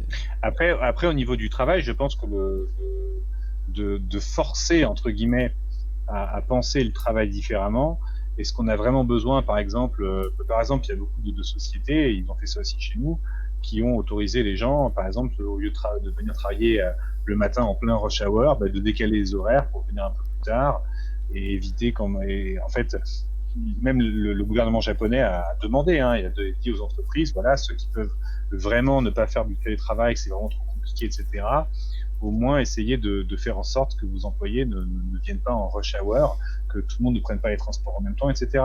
Et donc du coup, ça a organisé un petit peu les choses différemment. Et ce que je veux dire aussi par rapport au Japon, c'est que il y a comment dire, vraiment cette mentalité qui est très ancrée, qu'il faut absolument être présent physiquement.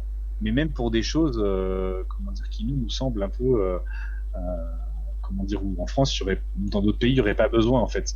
Là, finalement, voilà, je veux dire, il n'y a pas forcément besoin d'être là physiquement pour tout un tas de choses qui peuvent se faire maintenant autrement, d'une autre manière. Et le coronavirus a forcé les entreprises à changer la façon de faire qu'elles n'auraient jamais fait si elles n'y avaient pas été forcées. Bah là par exemple en France, on a la Japan Expo qui a été annulée. Alors, Japan Expo c'est l'événement français de tous les Japfag réunis quoi. Mais alors voilà, tu te dis bon, bah, ok, bon c'est pas grave, ça fera moins de touristes, truc, mais c'est vrai que c'est quand même aussi Parce que j'avais vu ça à Japan Expo, il y a beaucoup d'éditeurs, tu vois, de mangas et d'auteurs qui viennent en fait se rencontrer, faire du business pour pouvoir faire éditer leurs mangas, etc. sur le marché français ou même européen. Et tu vois, et tout ça, ben, c'est des mecs, des auteurs qui vont peut-être pas se faire éditer. C'est ça le problème en fait. Plus que l'événement, voilà, le public, etc. C'est tout ce qu'il y a derrière en fait. Et tous ces salons, Bah oui, ouais. c'est tout le côté là c'est le business en fait qui est empathique Enfin, quoi. c'est certain qu'il y a, ça va faire des ravages sur le point de vue. Si on prend le côté économique, ça va faire des ravages. Après, si on doit trouver des points positifs entre guillemets, c'est de forcer des organisations qui n'arrivent pas à remettre en cause leur mode de fonctionnement, de les avoir forcés entre guillemets de force à la schlag, quoi, de modifier leur façon de fonctionner. Et ça, pour certaines entreprises, entre guillemets, c'est presque un mal pour un bien, parce que Est-ce il y en avait est-ce que vraiment vous qui pensez par fonctionnaient exemple, comme des est-ce que vous pensez par exemple que ça a pu jouer un rôle ou ça peut jouer un rôle sur par exemple l'arrivée des nouvelles consoles? Est-ce que vous pensez que ça a pu reporter tu vois la sortie de la PS5 ou le fait que Nintendo par exemple là ne communique pas et tout? Est-ce que ça c'est peut-être dû à ça d'après vous ou pas du tout quoi? Moi, si je peux me permettre une remarque, je pense que le quelque chose que j'ai remarqué de manière tout à fait pragmatique, c'est que moi qui vais souvent au Book Off qui est à côté de chez moi, à partir du moment où il y a eu cette annonce, où on a commencé à demander aux gens de travailler chez eux, etc., il y avait plein de consoles dans les vitrines. En même pas 48 heures, j'ai vu plus aucune console dans les vitrines. Tout Ouais. avait disparu. Les PS3, les PS2, la Game Boy qui traînait dans un coin, la Nintendo, etc., etc. Donc j'ai envie de dire, s'il y a toujours cette crainte qui est en suspens, qui est éventuellement une deuxième vague, on redemande aux gens, parce que là finalement on en reparle maintenant au Japon, parce on est en train de dépasser 200 cas, etc., qu'il y a cette espèce de truc en suspens et que effectivement les fabricants de jeux vidéo se disent même finalement il pourrait y avoir une deuxième vague et les gens pourraient être de rester chez eux, et ben là ils pourraient faire entre guillemets des ventes faramineuses parce que les gens qui sont enfermés chez eux, je veux dire, qu'est-ce qu'ils font? Ils regardent Netflix, ils jouent aux jeux vidéo, hein, très clairement. Ah, c'est Animal Crossing, le carton, c'est en partie ça, hein. Le carton, enfin, c'est pas que ça, parce que il y a quand même beaucoup de com avant et tout, de hype, mais c'est aussi le confinement hein, qui a Moi, joué. je pense que ce serait une erreur de repousser des consoles, surtout dans une période où flotte, entre guillemets, Parce qu'il faut pas oublier une Bah, chose, c'est que après, même si on ils ont demande pas... peut-être pas le Y a choix, rien hein. qui a été repoussé, hein, de toute façon. Enfin, Après, ils ont parle. peut-être pas le choix. Par exemple, tu vois, Nintendo, on se dit, il y a un truc qui se prépare, je sais pas, est-ce que c'est une nouvelle Switch, machin, enfin, on se doute, ou une Switch Pro, je sais pas, ils ont certainement un truc dans les cartons pour contrer la PS5, etc. Mais est-ce qu'ils peuvent, au niveau des chaînes de production, tu vois, ça a peut-être pris du retard et tout, et c'est peut-être pour ça qu'on les entend pas du tout. Ils avaient peut-être prévu, tu vois, d'annoncer ça à l'E3 par exemple, et là on les entend pas depuis 3 mois ou 4 mois. Silence radio, c'est peut-être pour ça, quoi. Tu vois, Après, au niveau peut-être des qu'il y chaînes a- de production en Chine, bon, je veux dire, j'ai des amis qui sont en Chine, et j'ai notamment, comment dire, une personne que je connais bien qui travaille dans des usines, etc. Tout a repris quasiment normalement, y compris dans des régions qui étaient proches de l'épicentre, Oui, etc. maintenant, mais je veux dire en Je mars, pense. février-mars, tu vois, avril. Voilà, alors après, ça c'est un autre truc. Mais moi, je pense qu'on est quand même dans une période où même si le gouvernement japonais ne dit pas explicitement restez tous chez vous, où l'ambiance avec un virus qui circule, où il n'y a pas de médicaments, il n'y a pas de vaccin, etc., je peux te dire qu'ici, les gens quand même, et même partout où les gens réfléchissent un peu, ils évitent les déplacements qui sont inutiles. Et donc, il y a beaucoup plus de gens qui restent chez eux. Il y a eu, je sais qu'il y a eu une explosion, comment dire, des vues sur Netflix au Japon, etc., des gens qui jouent aux jeux vidéo, etc., parce que même s'il n'y a pas des messages de panique tous les jours, bah, les gens savent quand même enfin, ils sont pas stupides quand même, ils savent quand même qu'il y a un virus qui circule, et ils se disent il vaut mieux quand même rester chez soi. Donc je pense que ça dope quand même le marché du jeu vidéo, etc., et du marché de la location de vidéos et tout ce qu'on veut. Et là où il doit y avoir un impact aussi, je pense, c'est sur tout ce qui est dématérialisé, quoi. Parce que, à mon avis, les book-off, tu vois, les hard-off, ces magasins-là, pendant le confinement, ça devait peut-être moins. Bah, c'est pas Non? compliqué. Eux, ils avaient quasiment fermé. Le Book Off à côté de chez moi, il était fermé samedi, dimanche. Et la semaine, il était juste ouvert à minima entre 10h et 20h. Ouais. Et il fallait absolument mettre un masque. Et je crois qu'il limitait le nombre de personnes qui pouvaient rentrer. Et, Il fallait se laver les mains à l'entrée. et- est-ce que tu crois qu'à long terme, ça peut, je sais pas, mettre en péril, tu vois, ce genre de magasin là, que les gens vont plus acheter en démat et moins en boutique et tout? Est-ce que tu crois que ça peut avoir un Moi, moi, changement? je, moi, je pense, quand on dit le Japon a pas beaucoup de cas, ils ont bien géré. Je pense que c'est pas que le Japon a bien géré, c'est pas que le gouvernement a bien géré. Ils ont rien géré du tout en fait. Mais ce qui s'est passé, c'est que les gens, comment dire, au Japon, c'est une culture où les gens se touchent. Enfin, ils se font pas la bise, ils se serrent pas la main.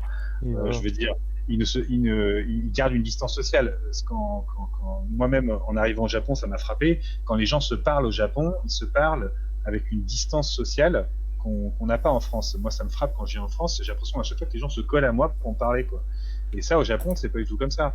Donc, les gens respectent une distance. Enfin, avait même de la distanciation sociale au Japon, même avant que le coronavirus arrive, tout simplement parce que c'est leur culture, en fait, de Donc rester à pour toi, tu distance, de penses qu'il porter n'y des aura pas masques. de vrais changements à ce niveau-là, enfin, Non, pas dans au, les habitudes au, de au, consommation? Non? Non, je pense qu'au Japon, enfin moi c'est mon avis personnel, mais je pense que les gens au Japon, évidemment qu'en ce moment, ils vont avoir tendance à acheter plus sur Internet que d'aller je sais pas moi, des grands magasins, etc., etc.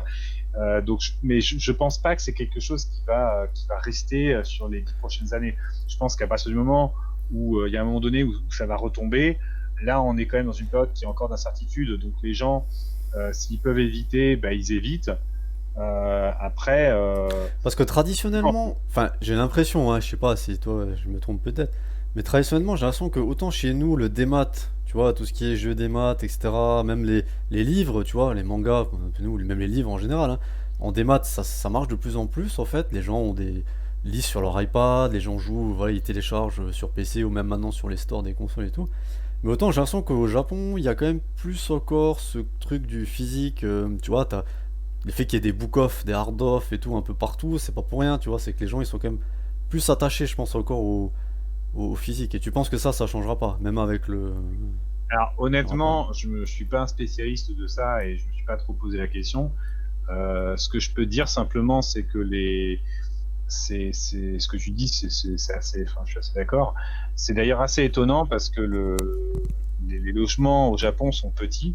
Donc on pourrait penser effectivement que les gens sont à fond dans les téléchargements, etc. D'un autre côté, les jeux matériels, ça permet facilement bah, de le prêter à un pote, etc. Donc c'est un côté un peu plus convivial.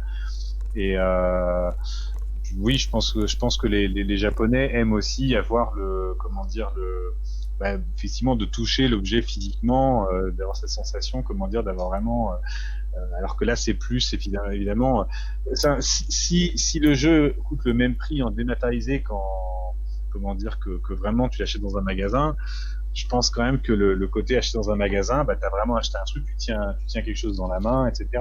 Mais je pense que ça Ouais. existe aussi en France. Oui, oui, bien sûr, mais c'est. Il y a beaucoup de, comment dire, tu sais, les petites cartes en fait où tu Oui. grattes et tu crédites ton compte de 5 000 yens ou je sais pas, je pense que ça doit exister en France ça aussi.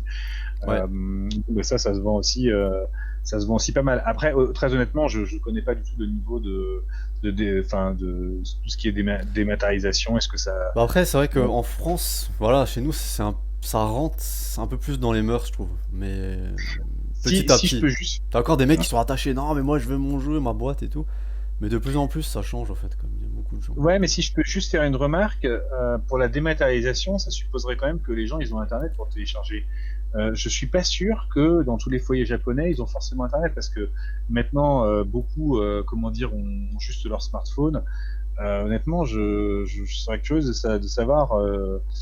Bon, je pense quand même que la plupart ils ont effectivement, mais bon, il faut quand même pas oublier que et puis télécharger, il faut quand même le dire, c'est quand même assez chiant parce qu'il faut attendre 1 heure, 2 heures. Bon, t'achètes un jeu, Bah, t'y joues tout de suite. en plus que deux Non, heures même, plus hein, ça maintenant. dépend. Mais après, ouais. Ouais, quand tu dis que t'achètes un jeu et tu joues tout de suite, c'est plus vrai en 2020, hein. Ah ouais, Ça, non. c'est Ah totalement bon? faux, hein. Ah oui, hein. Tu prends des jeux de nouvelle génération, ça c'est fini, ça. Tu mets ton CD dans la console, bah t'as mise à jour de ton 15 étant de patchs. giga, Ah d'accord. installation sur disque dur. Donc au Ouais, final, généralement, t'attends 1 heure avant de jouer à ton jeu, hein. ouais. Ah Ah ben, oui, hein. vous comprenez quelque chose parce que moi sur PS3 quand j'achète un jeu, j'y joue quasiment tout de suite. Hein. Ah bah plus maintenant. Là, vous parlez de la génération PS4 là parce que Oui. sur PS3, ouais d'accord. Sur PS3, j'ai pas l'impression que c'est comme ça. Hein. Encore que pour télécharger, on a dit voilà, ça va, tu lances ton téléchargement un jour avant, tu fais tomber la nuit, même si ça dure 10 heures, ça va télécharger. Mais c'est pour jouer plutôt. Tout ce qui est streaming, là par contre c'est plus compliqué. Là si t'as pas la fibre, c'est mort. Mais par contre, il y a des trucs, par exemple, tu as le Assassin's Creed Odyssey, je crois, et Origin, qui sont sortis sur Switch, mais que tu sais, en version streaming en fait. Mais qu'au Japon. Donc est-ce que ça, Ah, pourquoi qu'au Japon? Est-ce qu'au Japon ils jouent plus en streaming ou, enfin, je sais pas pourquoi quoi. honnêtement, enfin Les connexions sont meilleures, je suis pas sûr que ça la, soit. la population japonaise c'est 125 millions d'habitants et même plus maintenant ça doit être 130. Je pense que sur une population comme ça, il y a vraiment toutes sortes de personnes. Et quand il y a des gens qui sont vraiment otaku, c'est vraiment des otaku, c'est vraiment des no-life. C'est-à-dire qu'en dehors de leur travail, limite, ils ne voient personne, ils n'ont pas de copines, enfin, ils sont limite, pour certains, un petit peu des cas sociaux. Ils vivent vraiment dans leur truc, donc ils gagnent de l'argent, et derrière ça, ils ont un petit logement, ils sont à fond dans leur univers, et il y a même des filles qui sont comme ça. Et une des raisons, c'est parce qu'effectivement, la société japonaise est assez exigeante. Le travail, il y a pas mal d'endroits où c'est quand même, il y a beaucoup de pression. Et surtout, même si tu es avec des amis au Japon, tu es toujours quand même beaucoup soumis au jugement. Et les Japonais sont très sensibles au jugement. Donc ils ont l'impression aussi qu'avec le jeu vidéo, ils peuvent vraiment s'évader. Alors que même quand ils sont avec des amis, ils doivent faire attention un peu à ce qu'ils disent. Nous, c'est quand même un petit peu moins le cas. Et tu Je n'auras pense pas que la chance de voir tous les petits gros otaku cette année au Tokyo Game Show parce qu'il est annulé. Voilà, tu devras voir en ligne et tu verras les annonces, mais tu n'auras pas la chance de voir tous les petits gros à lunettes otaku très devant les jeux honnêtement, de le hentai. Tokyo Game Show, j'y suis allé, je sais plus, Toi, d'y tu y aller étais 2 fois, non? 6 ou 7 fois, je pense que Ah j'y ouais, suis quand allé. même. Oui, en 14 ans, j'y suis allé quand même pas mal de fois. Mais le truc, c'est qu'il y a une énorme différence quand tu y vas une journée normale ou quand tu y vas sur les journées business.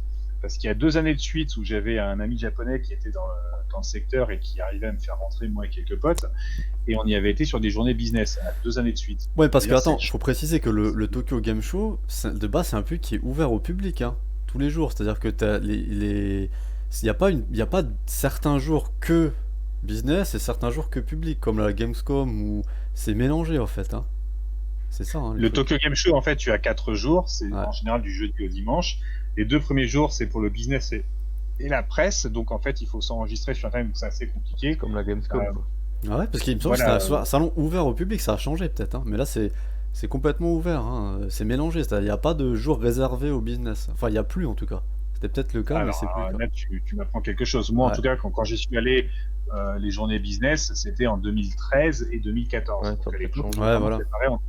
Mais c'est peut-être pour ça À qu'ils l'ont l'époque. annulé du coup, parce que du coup ça fait trop de monde, hein. Tu peux pas.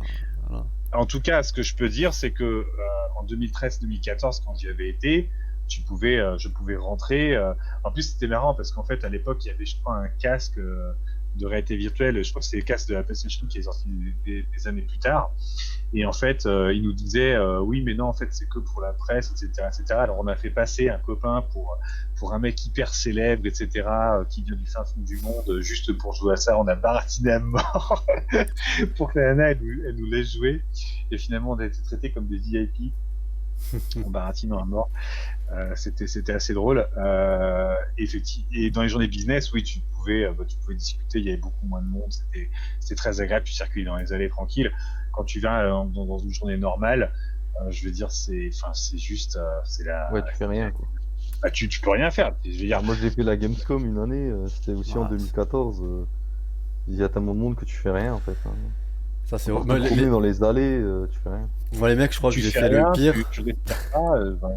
Je crois que j'ai fait le pire du pire. J'ai fait Paris Games Week. Ah, Je crois l'appareil que c'était Games la Week. première ou la deuxième édition où ils étaient encore à Porte de Versailles, je crois. Mais c'était vraiment. Là, ils ont agrandi depuis. Mais là, c'était encore tout petit. Et c'était un samedi, c'était blindé de monde. Il y avait mais 15 fois trop de gens pour l'espace, quoi. T'arrivais même pas à marcher dans les allées, c'était. Waouh, mais plus jamais, quoi. Bah après, Plus ouais, jamais. tu te fais pas plaisir. Après, tu y vas pour l'ambiance. Bon, certains ils Oui, vont prendre ouais. des photos des jolies filles, etc. Bah, ça Mais aussi, hein, pareil Games Week. Non, si, ça a été annulé, hein. Ça a été Si, ça a annulé, été là. annulé, Ouais, je crois. annulé, Ouais. annulé. à préciser que moi, quand j'étais plus jeune, hein, ça remonte à un petit moment, il y avait le Super Games Show, je crois. Et à l'époque, en fait, il y avait une émission star de l'écran qui était Micro Kids, si je me trompe pas, animée par Jean-Michel Blottière. Et j'avais rencontré et eu un autographe de Jean-Michel Blottière, qui était l'animateur star du jeu vidéo de l'époque. Et il y avait le camion Nintendo à l'époque. Il y avait un camion Nintendo Mhm. avec que des bornes pour jouer à la Super Nintendo. Et le Super Game Show, je sais pas pourquoi il l'avait arrêté, mais au début c'était au CNIT à la Défense pendant plusieurs années de suite. Après, il l'avait mis au Porte de Versailles, pas au château de Versailles.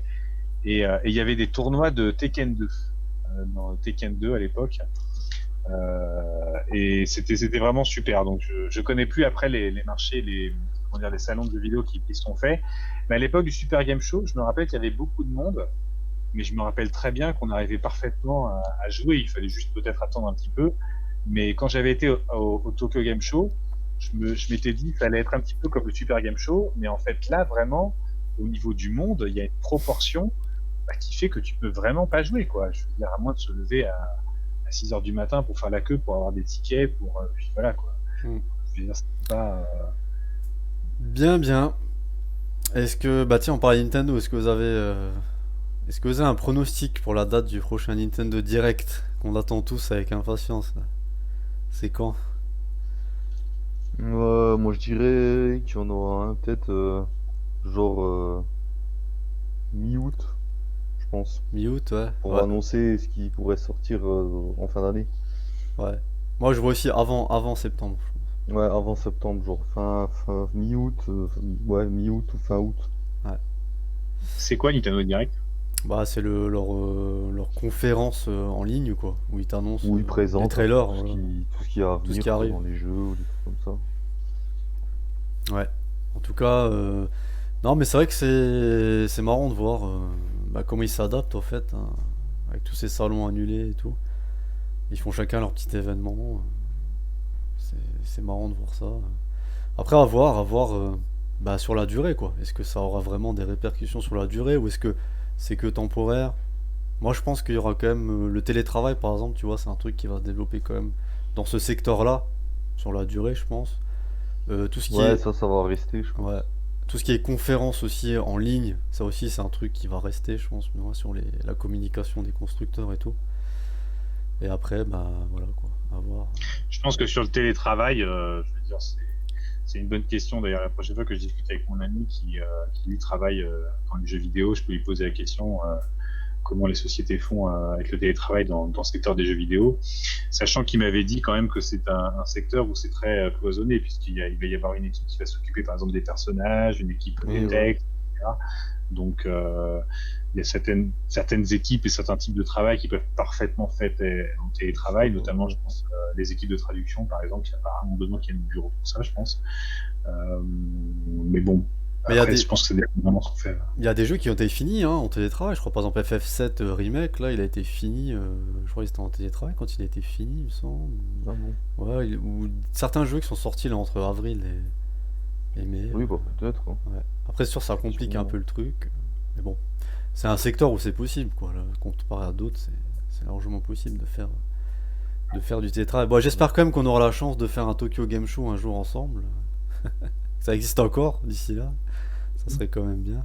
Mais bon, c'est pas sûr, quoi. On voit que le 3 déjà, ça a du plomb dans l'aile.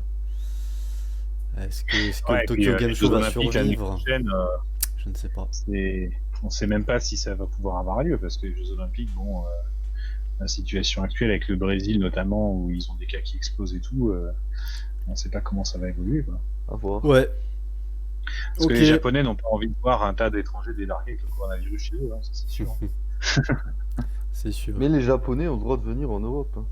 Ils peuvent rapporter le Oui, mais coronavirus. le Japon n'applique pas la Le réciprocité. paradoxe, quoi. Non, encore mieux que ça. C'est-à-dire que un Japonais qui vient faire du tourisme en Europe, c'est-à-dire qui va passer dans tous les lieux touristiques, tu vois, là il y a beaucoup de monde et tout, il pourra revenir chez lui et ramener Ouais, le virus. pas de problème. Par contre, toi, tu peux pas. Bon, après, c'est chaque pays qui. Oui, voilà, ça Tu c'est peux pas obliger, hein, voilà, chaque pays, c'est c'est la autre. politique, hein. On n'est pas politicien, il y a des gens qui sont Ouais. là pour ça. Et qui font très bien leur travail, il faut le dire. Ouais, bien sûr. On va pas revenir là-dessus, hein. Non, non, non, nous avons rien à redire. Ok, Ils font tellement bien leur travail qu'on est très satisfait. ouais. Messieurs, Voilà. est-ce que vous avez des recommandations? Des petites recos, des trucs qui vous ont tapé dans l'œil, ou alors des coups de gueule, voilà, lâchez-vous, c'est maintenant. C'est de la tradition chez Level 8, chez Tomokai, pardon, de faire, On peut faire des coups de gueule. Non, Julien, moi, toi, je peux faire un coup de cœur, si vous voulez. Oh! Camille, un coup de cœur, ça va changer. Ah oui, ça va Vas-y, changer. on t'écoute. C'est le nouveau Camille, C'est le vrai. positif et souriant. Non, en fait, un gros coup de cœur, c'est tout simplement que, apparemment, la société JR East fait les Shinkansen à moins 50% jusqu'à la fin mars. Alors, Fin officiellement, mars c'est pour 2021. fin mars 2021. Donc, en fait, officiellement, c'est pour. Donc, on précise quand même que pour ceux qui habitent au Japon comme moi, et pour les Japonais, il n'y a pas de JR Pass. Les JR Pass, c'est que pour les étrangers qui sont en touristes au Japon. Donc, ceux qui habitent au Japon comme moi, ils ne peuvent pas prendre de JR Pass. Donc, du coup, cette promotion à 50%, donc, qui sera pour tout le monde, hein, pour les étrangers, enfin, pour ceux qui vivent au Japon, pour ceux qui viennent au Japon, pour les Japonais, pour tout le monde. S'appliquera juste sur la zone Est, et en fait, officiellement, c'est pour booster un peu le tourisme de ces régions-là. Moi, je pense que c'est aussi parce que ces régions-là, en fait, ont été plus touchées par. Ils ont enchaîné, en fait. Ils ont Par la enchaîné crise, ouais. Fukushima, etc. Donc, déjà, ils ont eu un tourisme qui a plongé. Là, en plus, ils sont ça. Donc, je pense que c'est une région qui a déjà du mal à se remettre, et je pense qu'ils veulent. Donc, voilà, donc ça va être 50%. Et par contre, un ami me disait en rigolant qu'il y a quand même pas mal de régions de la zone Est, notamment, je crois, c'est la préfecture d'Iwate, où il y a quasiment pas de cas. Et si maintenant tous les gens de Tokyo, où là, par contre, les cas explosent, commencent à débarquer dans ces régions-là, ça va pas être bon. Sachant que, ironiquement, pendant l'autoconfinement, on demandait aux gens non seulement de rester chez eux, mais aussi d'éviter d'aller voir leurs proches dans d'autres régions du Japon. Et là, on fait quelques mois plus tard, exactement l'inverse, on les pousse à aller dans d'autres régions du Japon avec un à 50% moins cher. En tout cas, c'est vrai qu'au niveau tourisme, là t'es bien en ce moment, quoi. Si tu veux faire du tourisme au Japon, t'es tranquille. Ah bah oui, on n'est pas envahi, comment dire, de touristes asiatiques. J'ai vu une photo aujourd'hui d'ailleurs de la bambouseraie là à Kyoto, putain elle est vide, y a personne quoi. Ouais, non mais d'ailleurs là, non mais tu rigoles, mais on est en train de discuter très sérieusement avec des copains de qu'est-ce qu'on peut faire cet été ou dans les prochaines semaines ou les prochains mois pour profiter justement de cette absence de touristes, parce qu'il y a plein d'endroits en fait où ça devient pénible d'y aller parce que c'est envahi de tourisme, notamment beaucoup de touristes qui viennent, comment dire, des régions d'autres pays d'Asie qui vraiment viennent en masse, quoi. Et là, effectivement, le tourisme au Japon a chuté, je crois, de 99,6% ou un truc comme ça. C'est marrant.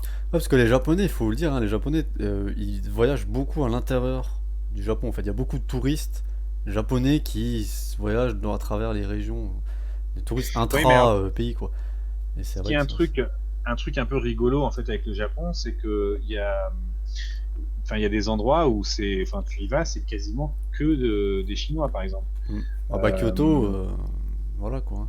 Kyoto, il y a quand même un peu, il y a vraiment tout, il y a beaucoup d'occidentaux. Kyoto. Mais par exemple, je pensais, par exemple, moi, je fais beaucoup de ski en hiver. Selon les stations de ski, ça change complètement. Il y a des stations comme je pensais à Nozawa ou Niseko, où il y a beaucoup de touristes, notamment occidentaux, notamment australiens. Nozawa Onsen, Niseko, c'est quasiment que des Australiens. Il y a beaucoup aussi de touristes chinois. Et effectivement, certaines stations de ski vivent quasiment de ce tourisme de ski, parce qu'il n'y a quasiment pas de station de ski en dehors du Japon. Enfin, en Asie, je parle, dans la zone Asie, il n'y a pas encore du Sud, il y en a quelques-uns, mais à Taïwan, par exemple, il n'y en a pas. Et donc, du coup, ils viennent au Japon. Là, effectivement, la saison d'hiver risque d'être difficile pour eux. Et justement, au Japon, ils ont pas voulu trop stopper le tourisme asiatique, parce qu'ils savent qu'il y a notamment à Hokkaido, et c'est pour ça qu'à Hokkaido, ils ont eu beaucoup de cas de coronavirus. parce qu'ils avaient le festival de la neige, je crois qu'il est la deuxième semaine de février, qui attire énormément de tourisme asiatique, et c'est comme ça qu'ils ont eu plein de cas au Hokkaido. Mm. C'est venu de tous les touristes chinois qui ne voulaient pas empêcher de venir parce que ça apporte à l'économie locale. Et résultat, effectivement, Hokkaido a été la préfecture la plus touchée au Japon, touchée en premier par l'épidémie. Alors, mais en tout cas, c'est vrai que dans toute cette négativité, on va dire, il y a quand même quelquefois des bonnes choses. Et c'est vrai que le Shinkansen à 50%, c'est bien parce que vu le prix, c'est cher. Faut quand même dire que Shinkansen, c'est très cher en général. Et 50%, c'est quand même. Deux choses sur la Shinkansen. D'abord, c'est très cher. Et ensuite, pour les gens qui veulent comparer au TGV, le TGV, il y a toute une gamme de prix différents. Il y a des Ouigo, il y a des Prums, quand tu achètes longtemps en avance, etc. Le Shinkansen, le prix est quasiment toujours le même, que tu l'achètes à la dernière minute ou que tu l'achètes 3 mois à l'avance. C'est toujours hors de prix. Ouais. Bon, je pense qu'il y en a un qui va faire beaucoup de tourisme cet été au Japon. Je suis en train d'ailleurs de discuter 1 euro, avec des copains c'est déjà ça. comment profiter de cette offre Voilà. à 50%. Bah oui, vous avez raison. Pour visiter des régions. Il y a des très belles régions au nord du Japon. Il y a Akita qui est très jolie, oui. à ce qui paraît, et la préfecture d'Iwate aussi.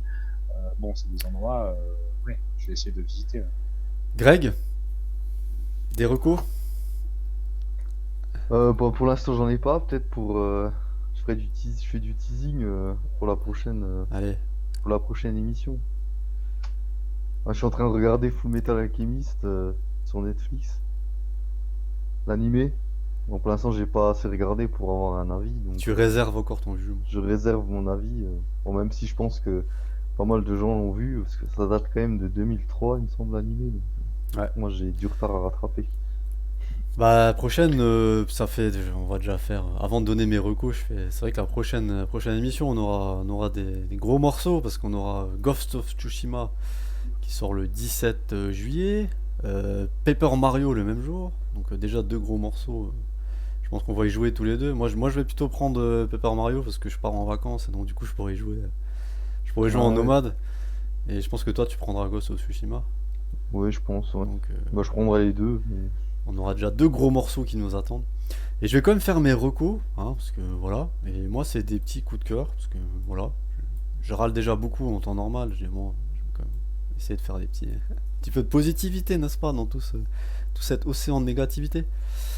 Et alors, ma première reco, là, je vais faire bondir beaucoup de gens qui nous écoutent peut-être, qui vont me dire: mais comment ça, c'est pas possible? C'est One Piece. Oui, j'ai découvert un petit manga indé qui s'appelle One Piece en 2020. Et non, parce qu'en fait, je me suis remis à One Piece. En fait, j'avais commencé à lire, pas à regarder, parce que j'ai vu qu'il y avait 982 épisodes ou je sais pas quoi. J'ai juste vu le nombre d'épisodes, j'ai dit non, c'est bon, c'est mort. Et donc du coup, je me suis dit, je vais essayer de lire le manga il y a 2 ans, je crois, ou 1 an et demi. J'avais commencé, j'avais pas trop accroché. J'avais fait une pause. Après, j'ai repris. J'avais mieux accroché, mais j'avais fini par lâcher aussi. Et là, j'ai repris. Et ça y est, là, je suis au tome 25, je crois. Il y en a 90, je crois, pour l'instant. Et là, j'accroche bien. Et ouais, j'aime bien. Mais c'est vrai que moi, on a Elvis, un ami commun, qui est fan, par exemple, de One Piece. J'ai beaucoup de potes qui sont fans et tout. Et moi, je pense que c'est parce qu'ils ont grandi avec, en fait, tu vois. Et moi, j'ai jamais grandi avec, Oui, je en fait. pense. Et jamais vraiment compris, tu vois, l'engouement et tout. Et en lisant, je trouve ça bien. Je suis pas à fond dedans non plus, je vais pas te cacher, mais ouais, j'accroche, je commence à bien accrocher là. Je suis au quart du manga, je pense. Et là, ouais, je commence à bien accrocher. Donc voilà, je découvre One Piece en 2020. C'est ma vie. Et ma deuxième reco, donc toujours, moi je suis resté dans pop culture, dans le sujet de l'émission. Donc c'est une petite chaîne YouTube, enfin petite, 150 000 abonnés quand même. Donc c'est une petite mamie japonaise de 90 ans qui s'appelle, alors le nom de la chaîne c'est Gamer Grandma, donc la grand-mère gameuse quoi, et qui s'appelle Amako Mori. Donc elle a 90 ans et elle stream tous les jours, je crois. Elle fait des vidéos, alors elle est pas sur Twitch il me semble, mais elle a une chaîne YouTube avec son avatar et tout. Et elle stream tous les jours. Alors, elle stream du Call of Duty, elle stream du Uncharted, elle stream Elle se fait du Warzone en coop et tout. Ah ouais, Et ouais, d'accord. ouais, elle a 90 ans, donc c'est la plus. Elle est dans le livre des records d'ailleurs. C'est la plus ancienne streameuse au monde. Voilà, donc Waouh. Amako Mori, gamer grandma. Allez voir sur YouTube. Elle a 150 000 abonnés. Et apparemment, ça marche bien. Voilà. Et j'en profite pour faire un petit coup de pub pour ma chaîne Twitch. Parce que je stream aussi, n'est-ce pas? Je me suis lancé dans le Twitch game. Donc la chaîne, c'est Julo Sensei. Voilà. Je stream un peu tout ce qui me vient. En fait, j'ai pas de programme, tu sais, moi j'ai pas de planning. Juste J'ai envie de faire un une jeu. toute petite- J'ai un jeu GameCube en émulateur. Voilà, bah, je fais un jeu GameCube. J'ai envie de faire du League of Legends, je fais du League of Legends. J'ai envie de faire un jeu japonais que personne connaît. À part 3 mecs, bah, je fais un jeu japonais que personne connaît. Voilà, donc si ça vous intéresse, venez. Ou si ça vous intéresse pas, ne juste, venez pas. Faites ce que vous voulez, quoi. une petite remarque par rapport à ce que tu disais sur comment dire, la femme qui fait la vieille dame japonaise qui fait du stream. Il y a aussi une DJ qui est hyper connue, Sumiko, qui a 82 ans et qui mixe encore Bah, dans voilà. des événements, etc. Encore une petite reco en plus, tu vois. Parfait. Voilà, bah, je crois qu'on arrive tout doucement à la fin de cette émission. On a de nouveau dépassé le temps convenu, mais bon, quand on aime, on ne compte pas, n'est-ce pas? Voilà, donc est-ce qu'on peut vous retrouver, messieurs, est-ce que vous êtes sur les internets, comme on dit est-ce qu'on peut vous retrouver, suivre vos actus? Est-ce que vous êtes présent sur les internets?